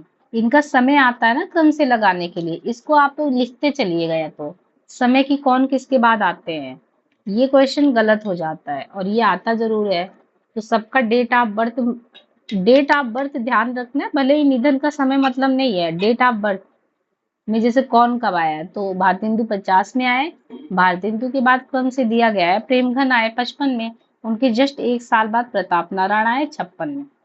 और इन सबकी पत्रिका, अब ये हास्य व्यंग, प्रताप नारायण हास्य व्यंग प्रधान पत्रिका निकलता था इनका ब्राह्मण का समय 83 में होली के अवसर पर निकलता था। जैसे अभी हम लोगों ने मिर्जापुर से आनंद कादम्बनी देखा निकलता था, वैसे ही प्रताप का कहाँ से निकलता था? होली के अवसर पर कानपुर से शुरू हुआ था 15 मार्च 1883। इसको ये अपने रक्त से पालने वाले संपादक प्रताप नारायण मिश्र, इनके 4 निबंध संग्रह हैं। निबंध नवनीत करके, निबंध नवनीत के प्रताप पीयूष हो गया, प्रताप समीक्षा, प्रताप, यानी 4 है, चारों में प्रताप लगा है। देखिए चारों में नहीं लगा है, प्रताप पीयूष है, प्रताप की समीक्षा, यानी पीयूष समीक्षा और नारायण ग्रंथावली, एक निबंध नवनीत करके, तो 4 निबंध नवनीत, तो 4 संग्रह इनके हो गए। और लेखन प्रणाली अगर देखेंगे तो इनकी लेखन प्रणाली जो है, ये भारतीय हिंदू से मिलने के कारण इन्हें दूसरा भारतीय हिंदू भी कहते हैं, मैच करता है लेखन प्रणाली, तो इसी कारण इनको द्वितीय भारतीय हिंदू भी कहा जाता है। विक्टर प्रिंस और ब्रैडला स्वागत इनकी काव्यबद्ध प्रसिद्ध रचना है। क्या? विक्टर प्रिंस और ब्रैडला स्वागत, तो विक्टर प्रिंस, ब्रैडला स्वागत इनकी काव्यबद्ध प्रसिद्ध रचनाएं हैं। और इनके अलावा आप देखो कि रसखान शतक, विक्टर प्रिंस, ब्रैडला स्वागत, ये रसखान शतक भूमिका सहित और अभिज्ञान शाकुंतलम का संगीत में अनुवाद इनकी अन्य देन है। इनके निबंध साहित्य को 4 भागों में बांटा गया है। राजनीतिक निबंध, सामाजिक, हास्य व्यंग्यात्मक। अब देखिए प्रताप का राजनीतिक निबंध में कौन कौन सा है? देशोन्नति, देश की उन्नति। इनके अलावा देशोन्नति के अलावा भारत पर भगवान की अच्छी ममता है। एक तो देशोन्नति हो गया, एक भारत पर भगवान की अच्छी ममता है। इनके अलावा कांग्रेस की जय, हम राजभक्त हैं, देसी कपड़ा, रूस और मूस सोशल कॉन्फ्रेंस, ग्रामों के साथ हमारा कर्तव्य, पंचायत। तो देशोन्नति, भारत पर भगवान की अच्छी ममता है, कांग्रेस की जय, हम राजभक्त हैं, देसी कपड़ा, रूस और मूस सोशल कॉन्फ्रेंस, ग्रामों के साथ हमारा कर्तव्य और पंचायत, राजनीतिक है। सामाजिक में गुप्त ठग दुनिया अपने मतलब की है, बेकाम ना बैठ कुछ काम किया कर, जरा अब तो आंखें खोलिए भलमनसी। तो राजनीतिक निबंध में देशोन्नति, भारत पर भगवान की अच्छी ममता है, कांग्रेस की जय, हम राजभक्त, देसी कपड़ा, रूस और मूस, सोशल कॉन्फ्रेंस, गांवों के साथ हमारा कर्तव्य। सामाजिक में गुप्त ठग दुनिया अपने मतलब की है, बेकाम ना बैठ कुछ काम किया कर, जरा अब तो आंखें खोलिए भलमनसी। हास्य व्यंग्यात्मक में देखिए पाजी साहब का व्यर्थ प्रयत्न, दशावतार, गोरक्षा इनका पूछा गया है, गोरक्षा हास्य व्यंग्यात्मक है। प्रेम और परोधर्मा, अवश्य नरक जाएंगे, कली महम केवल नाम, प्रभु परीक्षा, ट द। तो ये छोटे छोटे चीजों पे लिखते हैं, जैसे आपका क ख ग ऐसे होता है, तो ट और त इन पे भी लिखे हुए हैं इस तरीके से। साहित्यिक में देखें तो इनके में है दांत, भौं, मूछ, पेट, नाक, बात, एकलत, खुशामद। तो दांत निबंध हो गया, भौं हो गया, मूछ हो गया, पेट हो गया, नाक हो गया, बात हो गया, एकलत हो गया, खुशामद। इनके अलावा धोखा, वृद्ध, बात, स्वतंत्रता, परीक्षा, उपाधि, चिंता, न्याय। इनके अलावा काम, स्वार्थ, मारे का मारे, शाह मदार, बुढ़ापा। तो साहित्यिक में दांत, भौ, बूश, पेट, नाक, बात, एकलत, खुशामद, धोखा, वृद्ध, बात, स्वतंत्रता, परीक्षा, उपाधि, चिंता, न्याय, काम, स्वार्थ, स्वार्थ, मारे का मार, शाह मदार, बुढ़ापा। विचारात्मक निबंध में नास्तिक, ईश्वर की मूर्ति, शिव मूर्ति, मनोयोग, सोने का डंडा। ये कुछ है। मिश्र जी के निबंधों में भारतेंदु जी का हास विलास, व्यंग, विनोद चरम पर पहुंचा है, देश प्रेम, समाज उत्थान, पतन की चेतावनी और पराभव का भय इनके निबंधों का प्रमुख वर्ड विषय। इनके निबंधों की भाषा गंभीर, सार्थक, शुद्ध, इनकी शैली विवेचनात्मक है। इसके बाद आते हैं बाल मुकुंद गुप्त।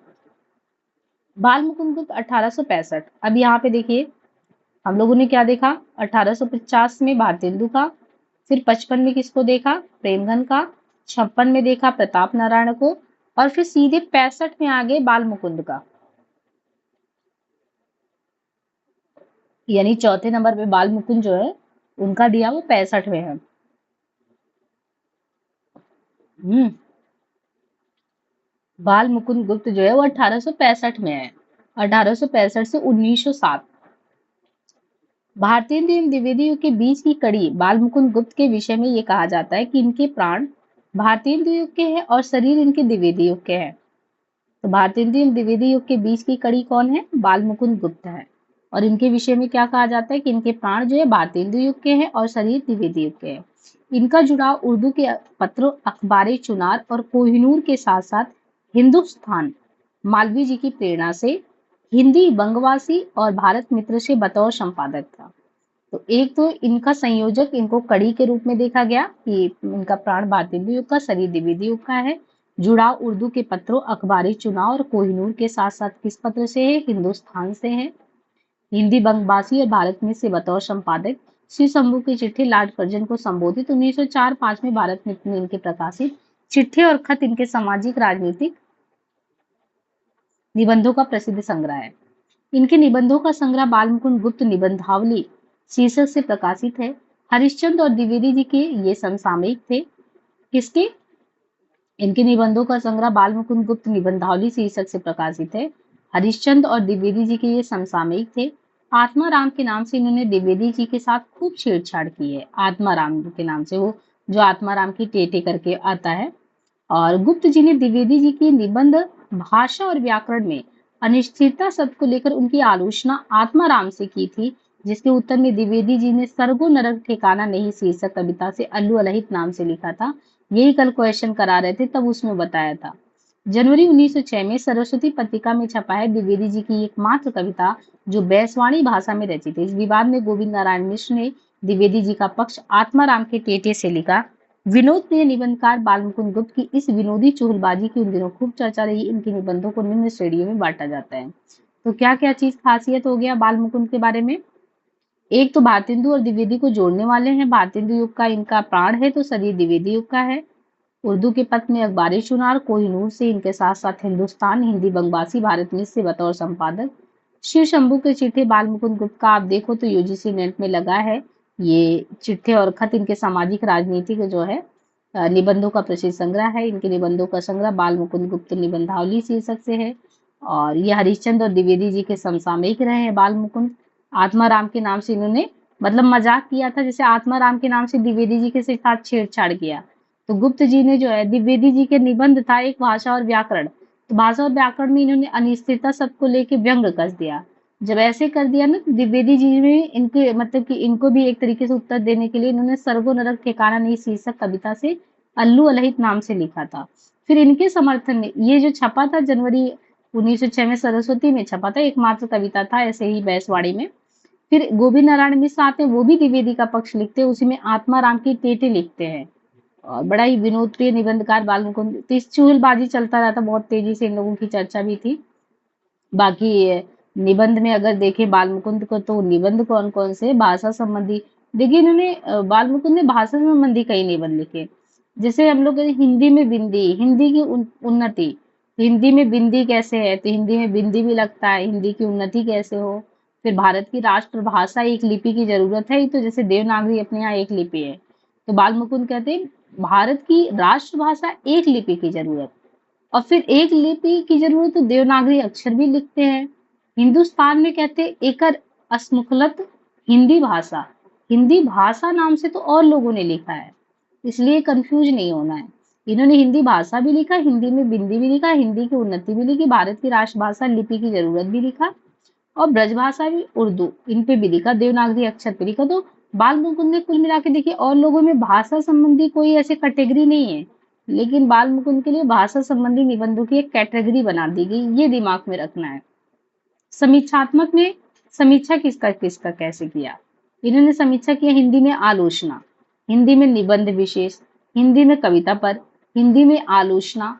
तो इन्होंने तुलसी सुधाकर लिखा अलग से, समीक्षात्मक थे तुलसी सुधाकर, प्रवासी की आलोचना, कविता पर कविता, हिंदी में आलोचना निबंध।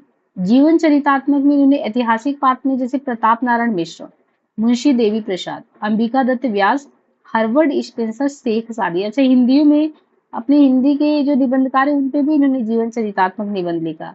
प्रताप नारायण मिश्र पे लिखा बाल मुकुंद ने, देवी प्रसाद पे लिखा, अंबिका दत्त पे, हर्वर्ड स्पेंसर, शेख सादी पे। व्यक्तिनिष्ठ में इनका जो बहुत ज्यादा फेमस है, जो यूजीसी नेट में लगा है, वो शिव शंभू के चिट्ठे और चिट्ठे और खत। इसमें इन्होंने लॉर्ड कर्जन तथा अंग्रेजी शासन की दमनकारी एवं अत्याचार पूर्ण क्रियाकलाप पर व्यंग्य किया है। शिव शंभू के चिट्ठे चिट्ठे और खत में लॉर्ड कर्जन तथा अंग्रेजी शासन की दमनकारी और अत्याचार पूर्ण क्रियाकलाप पर व्यंग्य। इनकी निबंधों की भाषा चलती टकसाली सर्पीय सुबोध मिश्रित है।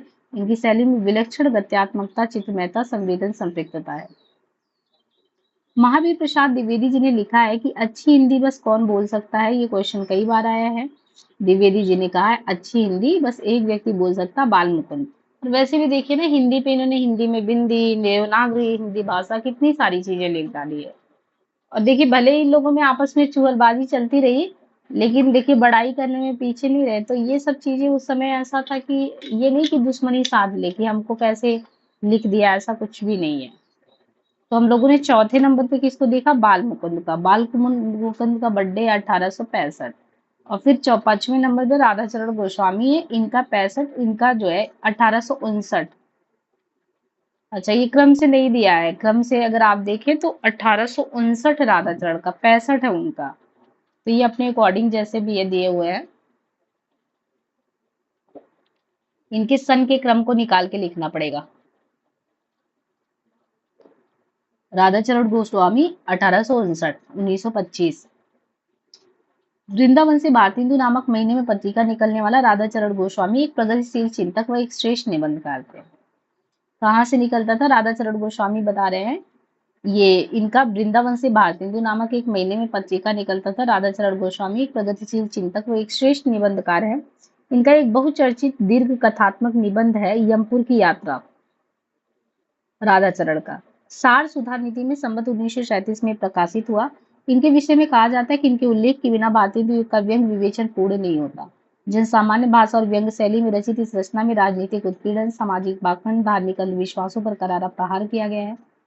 छठे नंबर पे महावीर प्रसाद द्विवेदी आते हैं, 1864 से 1938।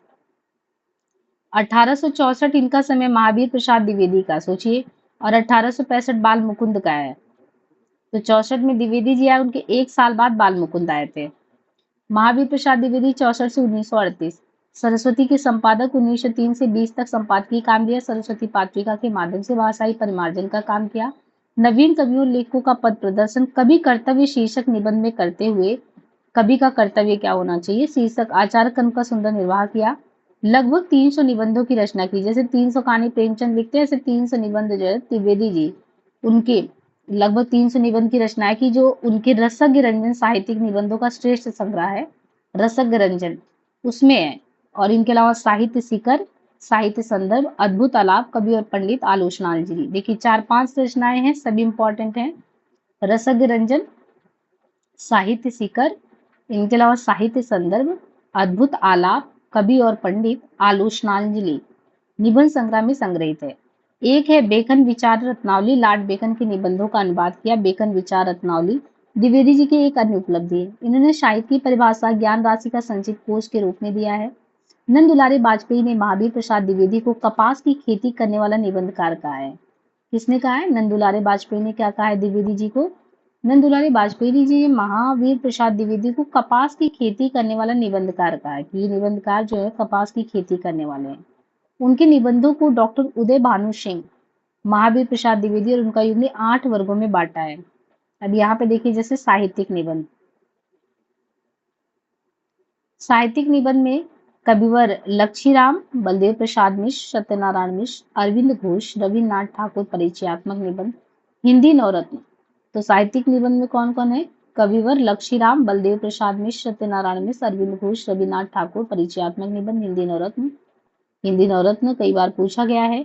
उर्दू शतक, मही शतक की समीक्षा समीक्षात्मक, नाट्यशास्त्र, कवि बनने के सापेक्ष साधन, कवि और कविता, नायिका भेद, साहित्य की महत्ता, उच्च कोटि के निबंध इत्यादि।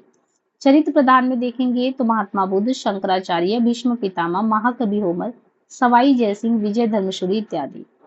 ऐतिहासिक एवं पुरातत्व में देखेंगे तो आर्यों की जन्मभूमि, सोमनाथ मंदिर की प्राचीनता, भारतवर्ष के पुराने खंडहर। विज्ञान संबंधी देखेंगे तो प्राचीन भारत के जहाज, मंगल ग्रह तक तार, प्राचीन भारत में रसायन विद्या। भूगोल संबंधी व्योम बेहरण, सौर जगत की उत्पत्ति, उद्योगशील में खेती की बुरी दशा, हिंदुस्तान का व्यापार, भारत में औद्योगिक शिक्षा। ऐसे ही आध्यात्मिक में आएंगे तो आध्यात्मिक में देखिए पुनर्जागरण, पुनर्जन्म का प्रत्यक्ष प्रमाण, वैदिक देवता। और इनके अलावा देखिए भाषा और व्याकरण में हिंदी नवरत्न बहुत प्रसिद्ध है। भाषा और व्याकरण, तो हिंदी नवरत्न, भाषा और व्याकरण, शब्दार्थ विचार, अक्षर विज्ञान, संस्कृत साहित्य का महत्व, सर विलियम जोन्स ने संस्कृत कैसे सीखी इत्यादि। सर्व सामान्य बोलचाल की भाषा, परिष्कृत और व्याकरण संबंध भाषा तथा आलोचनात्मक, व्यंग्यात्मक, भावात्मक, विचारात्मक शैली इनके निबंधों की मुख्य विशेषता है। इनकी साहित्य सेवा से प्रभावित इन्हीं की साहित्य सेवा से प्रभावित होकर काशी नागरी प्रचारी सभा ने इन्हें आचार्य की उपाधि से विभूषित किया था। इनसे बहुत प्रभावित थे। आचार्य रामचंद्र शुक्ल ने द्विवेदी जी के निबंधों को बातों का संग्रह कहा है। बातों का संग्रह।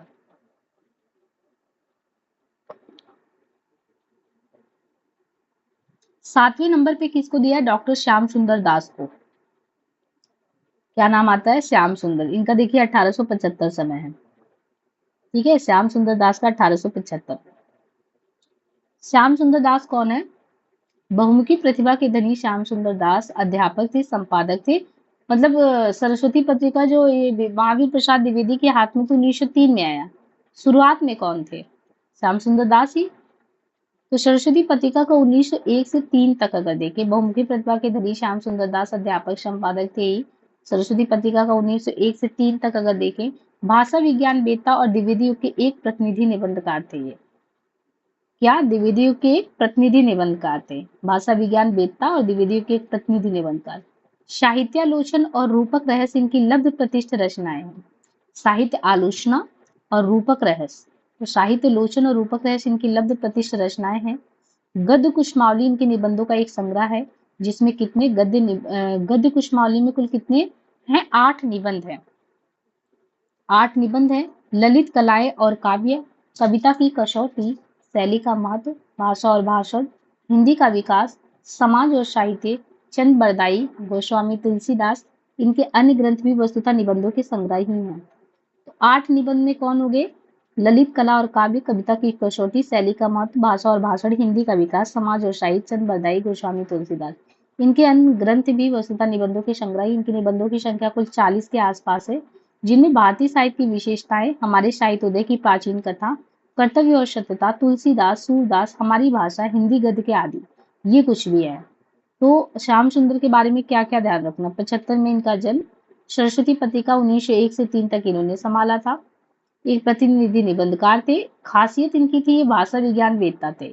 जो इनके ग्रंथ श्याम सुंदर के पूछे जाते, साहित्य आलोचना, रूपक रहस्य, गद्य कुश मावली इनके निबंधों का एक संग्रह है, जिनमें कितने निबंध है, 8 निबंध।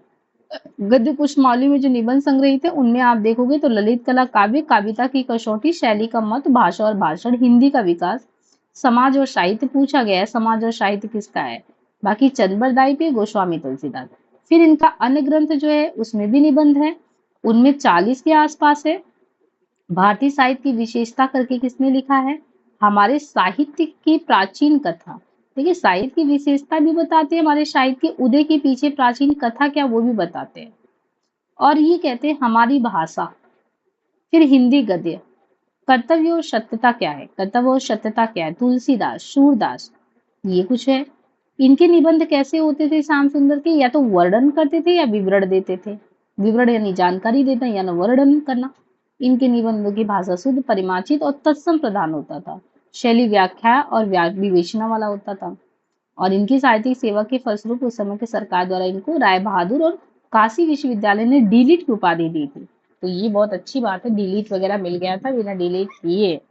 काशी विश्वविद्यालय ने डीलिट की उपाधि दी थी। ये पीएचडी से भी आगे का है डीलिट, तो वो भी मिल गया था। इसके बाद जो आता है पद्म सिंह शर्मा की बारी। पद्म सिंह शर्मा, पद्म सिंह शर्मा 1876 से 1932 ईस्वी। तो पद्म सिंह शर्मा जो है 76 से 32 में क्या है, ये तुलनात्मक आलोचना के जनक कौन है, पद्म सिंह शर्मा। तुलनात्मक आलोचना यानी तुलना करके आलोचना। तो इनका देखिए, उनका 75 में है, इनका 76 में समय है। यानी श्याम सुंदर दास का अगर 75 में है तो पद्म सिंह शर्मा का 76 में है। और पद्म सिंह शर्मा जो है ये तुलनात्मक आलोचना के जनक है, पद्म सिंह शर्मा।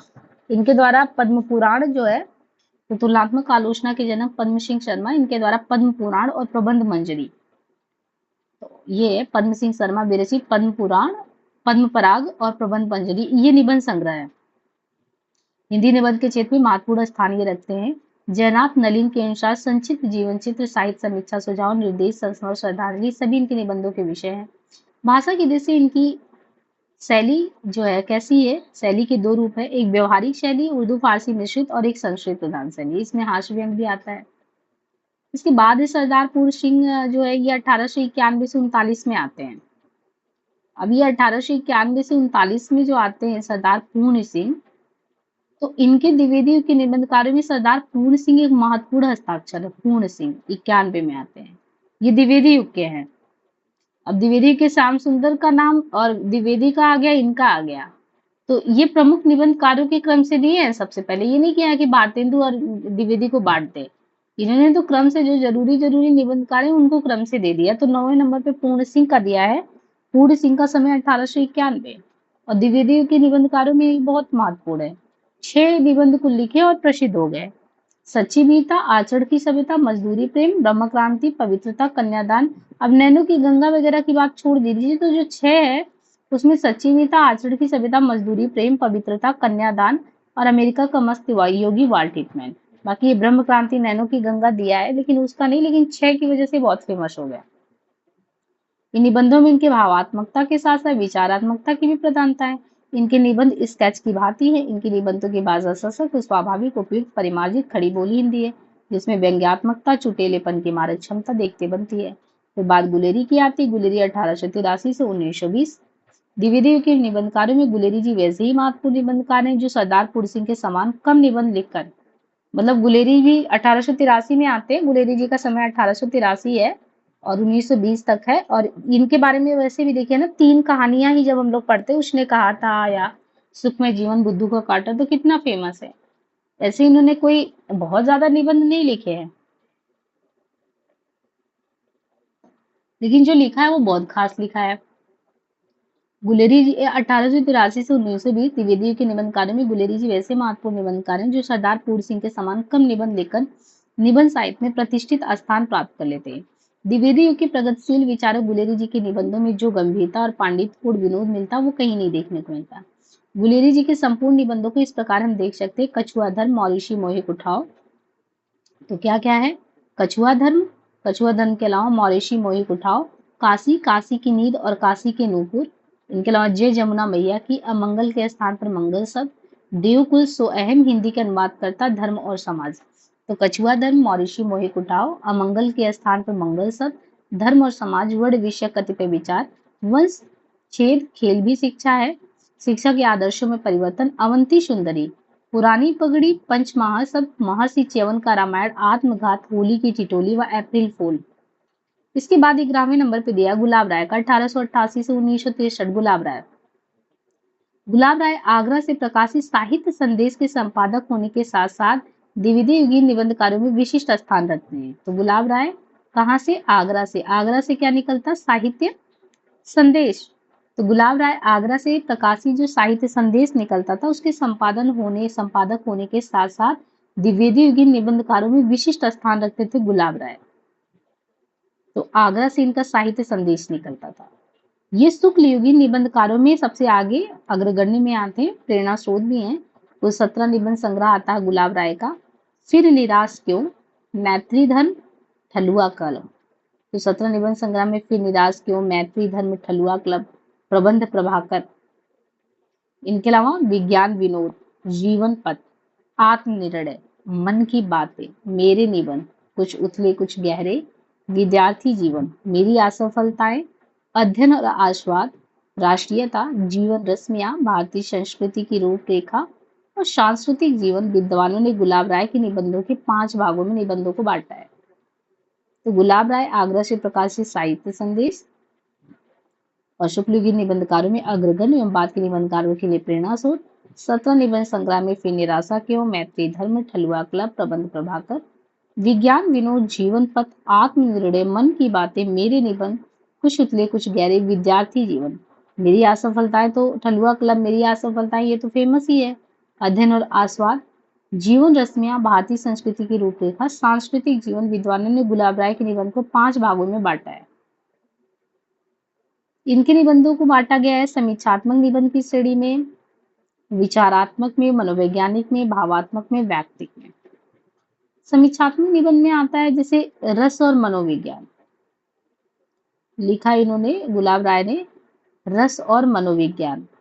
देखिए और लगा के लिखा रस और मनोविज्ञान।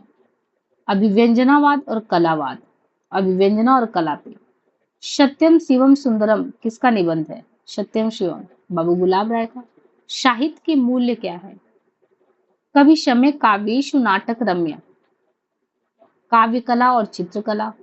तो रस और मनोविज्ञान पे, अभिव्यंजनावाद, कलावाद पे, काव्य कला और चित्रकला पे, कवि शम्य, काव्येषु नाटकम, सत्यम शिवम सुंदरम, एको रसः करुणा, एको रसः, एक रस है करुणा, ये उपन्यास के अध्ययन के हानि लाभ। तो एको रसा करुणा उपन्यास के अध्ययन के हानि लाभ। चिंतामणि के निबंध, रामचंद्रिका का प्रबंध निर्वाह, हिंदी के हास्य लेखक बाल मुकुंद गुप्त। इतना इन्होंने समीक्षा किया है, ये इनके समीक्षात्मक निबंध हैं। बाबू गुलाब राय के विचारात्मक निबंध कौन से हैं?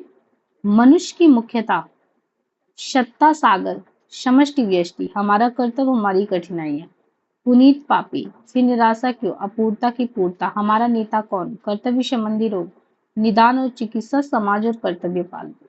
विचारात्मक, मनुष्य की मनुष्यता, सत्ता सागर, समष्टि व्यष्टि, हमारा कर्तव्य हमारी कठिनाई, पुनीत पापी, फिर निराशा, ये सारे। मनोवैज्ञानिक में हीनता ग्रंथि, स्वप्न संसार, भेड़िया धसान, अंधेरी कोठरी, प्रभुत्व कामना, प्रदर्शन, अंतर्द्वंद। तो ये मनोवैज्ञानिक है। और ऐसी भावात्मक में विश्व प्रेम और विश्व सेवा, भक्ति की रीति निराली है, चिरवसंत, स्वयंभू सुधारकों का सुधार। व्यक्तिक में खट्टे अंगूर, उसे ना भूलूंगा, नमो गुरुदेवों को बेट ठोक पीट कर, ऐसे करके कुछ और भी है। इसी हास्य व्यंग्यात्मक में ठलुआ क्लब में संग्रहित निबंध है, मधुमेही लेखक की आत्मकथा, विज्ञापन युग का सफल युवक, निराश कर्मचारी, मेरे नापिताचारी, इंपॉर्टेंट है तो वो देखिए हाईलाइट कर दिया है। विचारात्मक में फिर निराशा क्यों, कुछ उथले कुछ गहरे, ये निबंध संग्रह में संकलित है। और मनोवैज्ञानिक निबंध मन की बातें निबंध संग्रह में है। और बाकी इनके निबंधों की भाषा गंभीर परिष्कृत इस तरीके से है। अब यहाँ पे अगर देखेंगे ना तो क्रम से आते हैं फिर पद्मलाल पुन्नालाल बख्शी जो कि 1894 में आते हैं। पदुमलाल पुन्नालाल बख्शी, ये यहाँ से 94 से 1971 तक इनका चलता है। ये सरस्वती के संपादक 1921 से 27। पदुमलाल पता है जैसे इनका श्याम सुंदर दास जो है सरस्वती पति का जब 1900 से निकलता था तो उसके संपादक वो थे। इसके बाद महावीर प्रसाद द्विवेदी आ गए और महावीर प्रसाद द्विवेदी 20 तक काम करते रहे। 20 के बाद किसने काम किया था? पदुमलाल पुन्नालाल बख्शी ने काम किया था। ठीक है, इसके बाद पदुमलाल पुन्नालाल बख्शी ने काम किया था।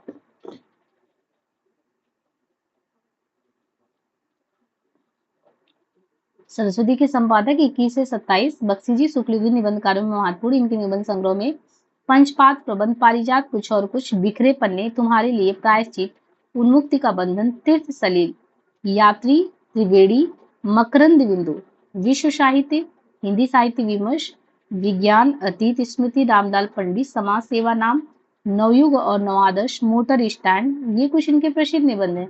इनकी भाषा में मिठास, तरलता, प्रवाह, स्निग्धता का अद्भुत मिश्रण मिलता है। और इनके व्यक्तिगत निबंधों की शैली मानतेन की शैली है, जिसमें मनोरंजकता भी है, चांचल्य भी, बहुश्रुतता का गुणगान ये भी है।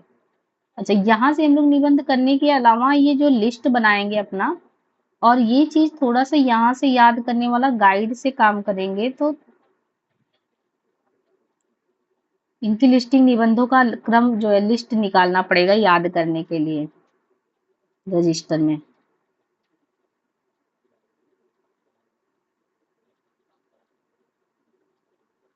आई थिंक ये काव्य शास्त्र वाला है ना।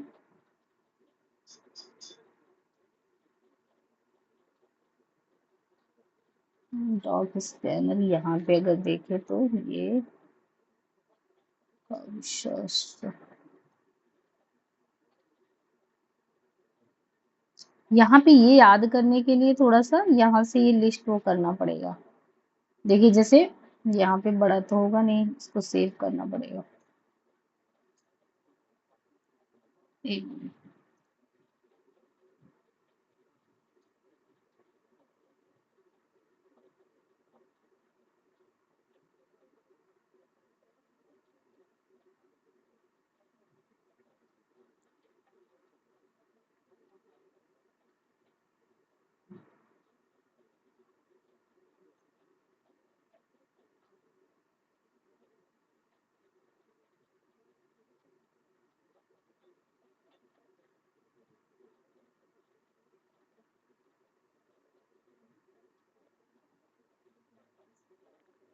देखिए यहाँ से एक चीज ध्यान देना है कि जो निबंध है सामान्य परिचय में हमको निबंध को देखना है, तो यहाँ से हमें याद करने वाला चीज क्या करना है।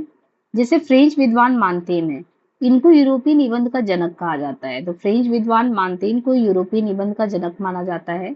और लॉर्ड बेकन को अंग्रेजी साहित्य का पहला निबंधकार। तो फ्रेंच के विद्वान है मानतेन, मानतेन को यूरोपीय निबंध का जनक, लॉर्ड बेकन को अंग्रेजी साहित्य का पहला निबंधकार माना जाता है। साहित्यिक जिसे हिंदी में निबंध का उद्भव और विकास आधुनिक युग की देन है। राष्ट्रीय जागरण, देश प्रेम, व्यक्ति स्वातंत्र, गद्य का प्रचलन, मुद्रण कला, इन सारी चीजों को निबंध के माध्यम से लेखक अपने बात को पाठकों तक पहुंचाता है। हिंदी निबंध की शुरुआत कब हुई? 19वीं सदी के उत्तरार्ध से। 19वीं सदी के उत्तरार्ध से ये माना जाता है।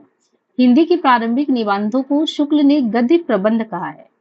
तो हिंदी के प्रारंभिक जो निबंध है इनको आचार्य शुक्ल ने क्या कहा है? गद्य प्रबंध कहा है। हिंदी का प्रथम निबंध, निबंधकार, उनके प्रस्तोता में क्या क्या चीजें हमें याद करनी है। जैसे हिंदी का पहला निबंध, निबंधकार, प्रस्तोता, वर्ष और निबंध। तो पहला निबंध अगर सुरसुरा निर्णय करके है तो ये 1840 में आता है। तो ये लिखा किसने है? सदा सुखलाल नियाज ने लिखा। तो पहला सुरसुरा निर्णय सदा सुखलाल नियाज, इसको 1840 ये वर्ष में है। और विश्वनाथ एम.ए. प्रस्तोता इसके है। ऐसे बालकृष्ण भट्ट प्रस्तोता है। लक्ष्मी सागर यहाँ पे दिया नहीं है। राजा भोज का सपना, शिव प्रसाद सितारे हिंद, मतलब ये लोग भी इसी के हैं, सुरसुरा निर्णय के। और गणपति चंद्र गुप्त 1839 राजभोज का सपना, शिव प्रसाद सितारे हिंद, इनके द्वारा लिखा गया है। अब अधिकतर जो विद्वान एकमत होकर बालकृष्ण भट्ट को हिंदी निबंध के जनक के रूप में मानते हैं कि हिंदी निबंध के जनक ये है। शुक्ल ने हिंदी निबंधों की परंपरा किससे मानी? भारतेंदु युग से। उन्होंने माना है भारतेंदु युग से। निबंध की आरंभिक परंपरा में भारतेंदु के लेखों का विशेष महत्व, क्योंकि उनके विषय, शैली और भाषा तीनों स्तरों में निबंधों में नए प्रयोग हुए हैं भारतेंदु युग में।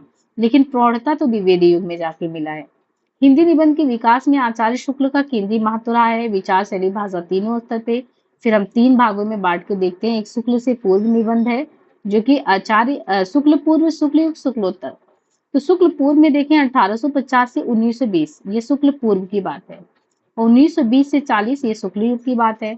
और शुक्लोत्तर में आप देखें तो 1940 की बात। तो जब भी हम निबंध को बांट कर देखेंगे तो तीन भाग में देखेंगे। शुक्ल से पूर्व 1850 से 1920 में देखेंगे। इसके बाद शुक्ल युग 20 से 40 के बीच में देखेंगे, तो 50 से 20 और 20 से 40 शुक्ल युग और शुक्लोत्तर 40 के बाद। और फिर इसके बाद जो है आपको शुक्ल पूर्व में जब बांटेंगे तो इसमें 50 से लेके 1900, भारतेंदु द्विवेदी 1900 से 1920। और फिर शुक्लोत्तर में आपको वैचारिक, देखिए शुक्लोत्तर में जो 40 वाला है, यहाँ पे तीन तरीके से निबंध देखने को मिलते हैं: वैचारिक निबंध, व्यंग्य निबंध और ललित निबंध, वो तीन।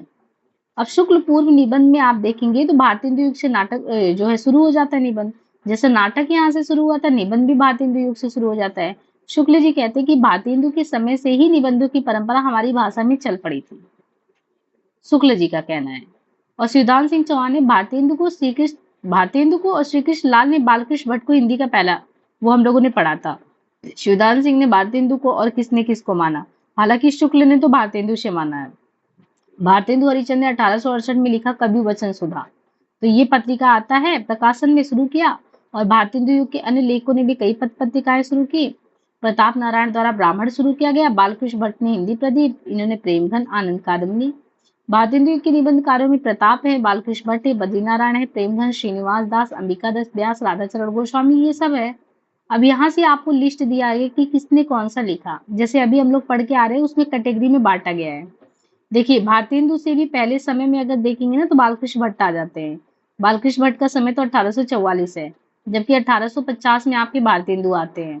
तो बालकृष्ण भट्ट तो उनसे भी पहले आ गए। अब इनके बालकृष्ण भट्ट के पूरे निबंधों को यहाँ पे दे दिया गया है कि एक तरफ से कि इतने निबंध हैं इनके। जैसे निबंधों में आप देखो तो कुछ तो बहुत फेमस है जो पूछे जाते हैं, कुछ और भी हैं जिनको आपको याद करना है। जैसे नए तरह का जुनून, खटका, महिला स्वातंत्र, चली सो चली, देवताओं से। अब जैसे ये पूछा गया देवताओं से हमारी बातचीत किसका है, संसार महानाटक साला किसका है, प्रेम के बाग का सैलानी किसका है, देश सेवा का महत्व किसका है। सारे इंपॉर्टेंट नहीं, लेकिन कुछ बहुत ज्यादा इंपॉर्टेंट है। तो जैसे बालकृष्ण भट्ट का आपने निबंध याद करना है तो कैसे याद करेंगे? नए तरह का जुनून, खटका, महिला स्वातंत्र, चली सो चली, देवताओं से हमारी बातचीत। तो एक काम करेंगे, यहाँ से हम कोशिश करते हैं ना कि एक एक लोगों के निबंधकारों के निबंध को कुछ को याद कराने की कोशिश करते हैं, उसको उसमें निकाल के लिखते हैं, जहां से जैसे लगता है कि पूछा जाता है, नहीं तो फिर वो बिल्कुल ही याद नहीं होगा। ठीक है, यहाँ पे देखिए क्रम से दिया गया है। जैसे भारतेंदु का समय 50, बालकृष्ण भट्ट का ये हो गया। फिर 51 में लाला श्रीनिवास दास का टाइम दिया, लाला श्रीनिवास दास। भारत खंड की समृद्धि और सदाचरण, सदाचरण पूछा गया श्रीनिवास का। बद्रीनारायण 55 में आते, यानी बद्रीनारायण से पहले भी लाला श्रीनिवास आते हैं। और अभी हम लोगों ने इनका तो देखा ही, नेशनल कांग्रेस की दुर्दशा, भारतीय प्रजा के दुख की दुहाई वगैरह, और बनारस का बुढ़वा मंगल, दिल्ली दरबार में मित्र मंडली के यार पूछा गया है। प्रताप नारायण का छोटे छोटे उस पे जितने भी हैं, जैसे धोखा, दात, बालक, वृद्ध, आप, इसमें सारे इंपॉर्टेंट हैं इनके। धोखा, दात, बालक, वृद्ध, आप, बात, खुशामद, भव, नारी, मनोयोग, मुझ, परीक्षा, समझदार, टेढ़ जान, शंका, होली है होथवा, होरी, ईश्वर की मूर्ति, घूरे के लत्ता, अपव्यय, वृद्ध, दान। इनके अलावा राधाचरण गोस्वामी का समय प्रताप नारायण के बाद है 59 में, यमलोक की यात्रा। मतलब गोस्वामी जी का एक ही है, यमलोक की यात्रा करके है। बाकी मोहनलाल विष्णुलाल पांड्या का हम लोगों की वृद्धि किस रीति से होगी। अब यहाँ पे एक एक लोगों का फिर डिटेल में दिया है। जैसे बालकृष्ण भट्ट है तो इनके बारे में बताया कि आपको क्या क्या पढ़ना चाहिए। ये स्टील कहलाते हैं, शुक्ल जी ने इनको स्टील कहा। निबंधों की संख्या लगभग अब 1000 है, तो ऐसा तो नहीं है भट्ट के 1000 हम लोग याद करेंगे। भट्ट निबंध माला 2 भाग में निकला था, 1000 निबंध। कलिराज की सभा बालकृष्ण भट्ट का पहला निबंध है। ऐसे ये क्वेश्चन कि कलिराज की सभा किसका है पहला, बालकृष्ण भट्ट का पहला निबंध है। कवि वचन सुधा नामक पत्रिका में, मतलब कलिराज की सभा निकला कहाँ था, इनकी हिंदी प्रदीप में नहीं निकला था, बल्कि 1868 कवि वचन सुधा भारतेंदु जी के मैगजीन में निकला था कलिराज की सभा। मनोविकार संबंधी निबंधों के प्रणेता बालकृष्ण भट्ट को जानते हैं। वैसे मनोविकार पे शुक्ल बहुत लिखते हैं, लेकिन देखिए मनोविकार संबंधी निबंध के प्रणेता कौन है? भट्ट जी है। वस्तु व्यंजक निबंधकार के रूप में किसको देखते हैं? तो वस्तु व्यंजक निबंधकार के रूप में बालकृष्ण भट्ट को देखते हैं। भट्ट जी विचार प्रधान निबंधकार हैं। विचारात्मक के अलावा उन्होंने भावात्मक, कथात्मक, वर्णनात्मक भी लिखे हैं। भट्ट जी ने सामाजिक, राजनीतिक, साहित्यिक, नैतिक आदि विषयों पर भी निबंध लिखे हैं। फिर अब जैसे विचारात्मक में, भावात्मक में, कथात्मक में कौन कौन से आते हैं? जैसे एक अनोखा स्वप्न पूछा गया है, ये किसका है? चारुचित्र, प्रतिभा, आत्मनिर्भरता, ये कुछ है। वर्णात्मक में इनके प्रेम के बाग का सैलानी पूछा गया है। व्यंग्यात्मक में इनके जो इम्पोर्टेंट में है वो है देवताओं से हमारी बातचीत, मतलब बालकृष्ण भट्ट लिखते हैं कि देवताओं से हमारी बातचीत। नाक निगोड़ी भी बुरी बला है। और इनके अलावा अकिल अजीरन रोग, इंग्लिश पढ़े सो बाबू होए, तो ये भी पूछा गया, इंग्लिश पढ़े सो बाबू हो, देवताओं से हमारी बातचीत, नाक निकोड़ी भी बुरी बला है, आंख नाक कान। अब वैसे तो देखिए प्रताप नारायण ने छोटी छोटी चीजों पे लिखा है, तो कंफ्यूजन हो जाएगा क्योंकि दांत, आंख, नाक सब उस पे लिख डाला है उन्होंने। इन्होंने आंख पे लिखा है, नाक पे लिखा है, कान पे लिखा है। नाक कान आंख पे व्यंग्यात्मक में। एक इंग्लिश डाई, नए मित्र से मुलाकात, इंग्लिश वाले मित्र से, भकुआ कौन कौन, चमत्कारिक नहीं पुरुष शहरी। और निबंधों की भाषा प्राय बोलचाल के समीप है। इसमें आप देखेंगे तो उर्दू, अंग्रेजी, संस्कृत से शब्दों का भी काफी प्रयोग हुआ है। ये सारी चीजें इनके बारे में है। और उदयपुरोदय में इन्होंने मेवाड़ की ऐतिहासिक और सांस्कृतिक प्रमाणिक चीजें बताई है। बादशाह दर्पण में मुस्लिम सुल्तानों के बादशाहों के शासन के बारे में बताया है। दिल्ली दरबार दर्पण इनका है जो कि लगा हुआ है अपने उसमें। उसमें कंपनी के शासन का अंत कैसे हुआ, कैसे दिल्ली में बड़ा आयोजन हुआ, ये तो हम लोग पढ़ते ही है उसमें यूजीसी नेट में। और कालचक्र इन्होंने लिखा। कालचक्र में भट्ट ने जो है विश्व के प्रमुख घटनाओं का वर्णन दिया है। और भारतेंदु जी ने इसी पुस्तक में हिंदी नए चाल में ढाल में लिखी। ये कई बार पूछा गया है कि भारतेंदु जी ने हिंदी नए चाल में ढली बोला था। ये कालचक्र जो बालकृष्ण भट्ट का, उसी में इसका जिक्र हुआ था और ये आया था 1884 में। इसे कंप्लीट किसने किया था? राधा कृष्ण दास ने कंप्लीट किया था। भारतवर्ष की उन्नति कैसे हो सकती है? जातीय संगीत। निबंध में राष्ट्र के प्रति उनकी गहरी निष्ठा व्यक्त की गई है।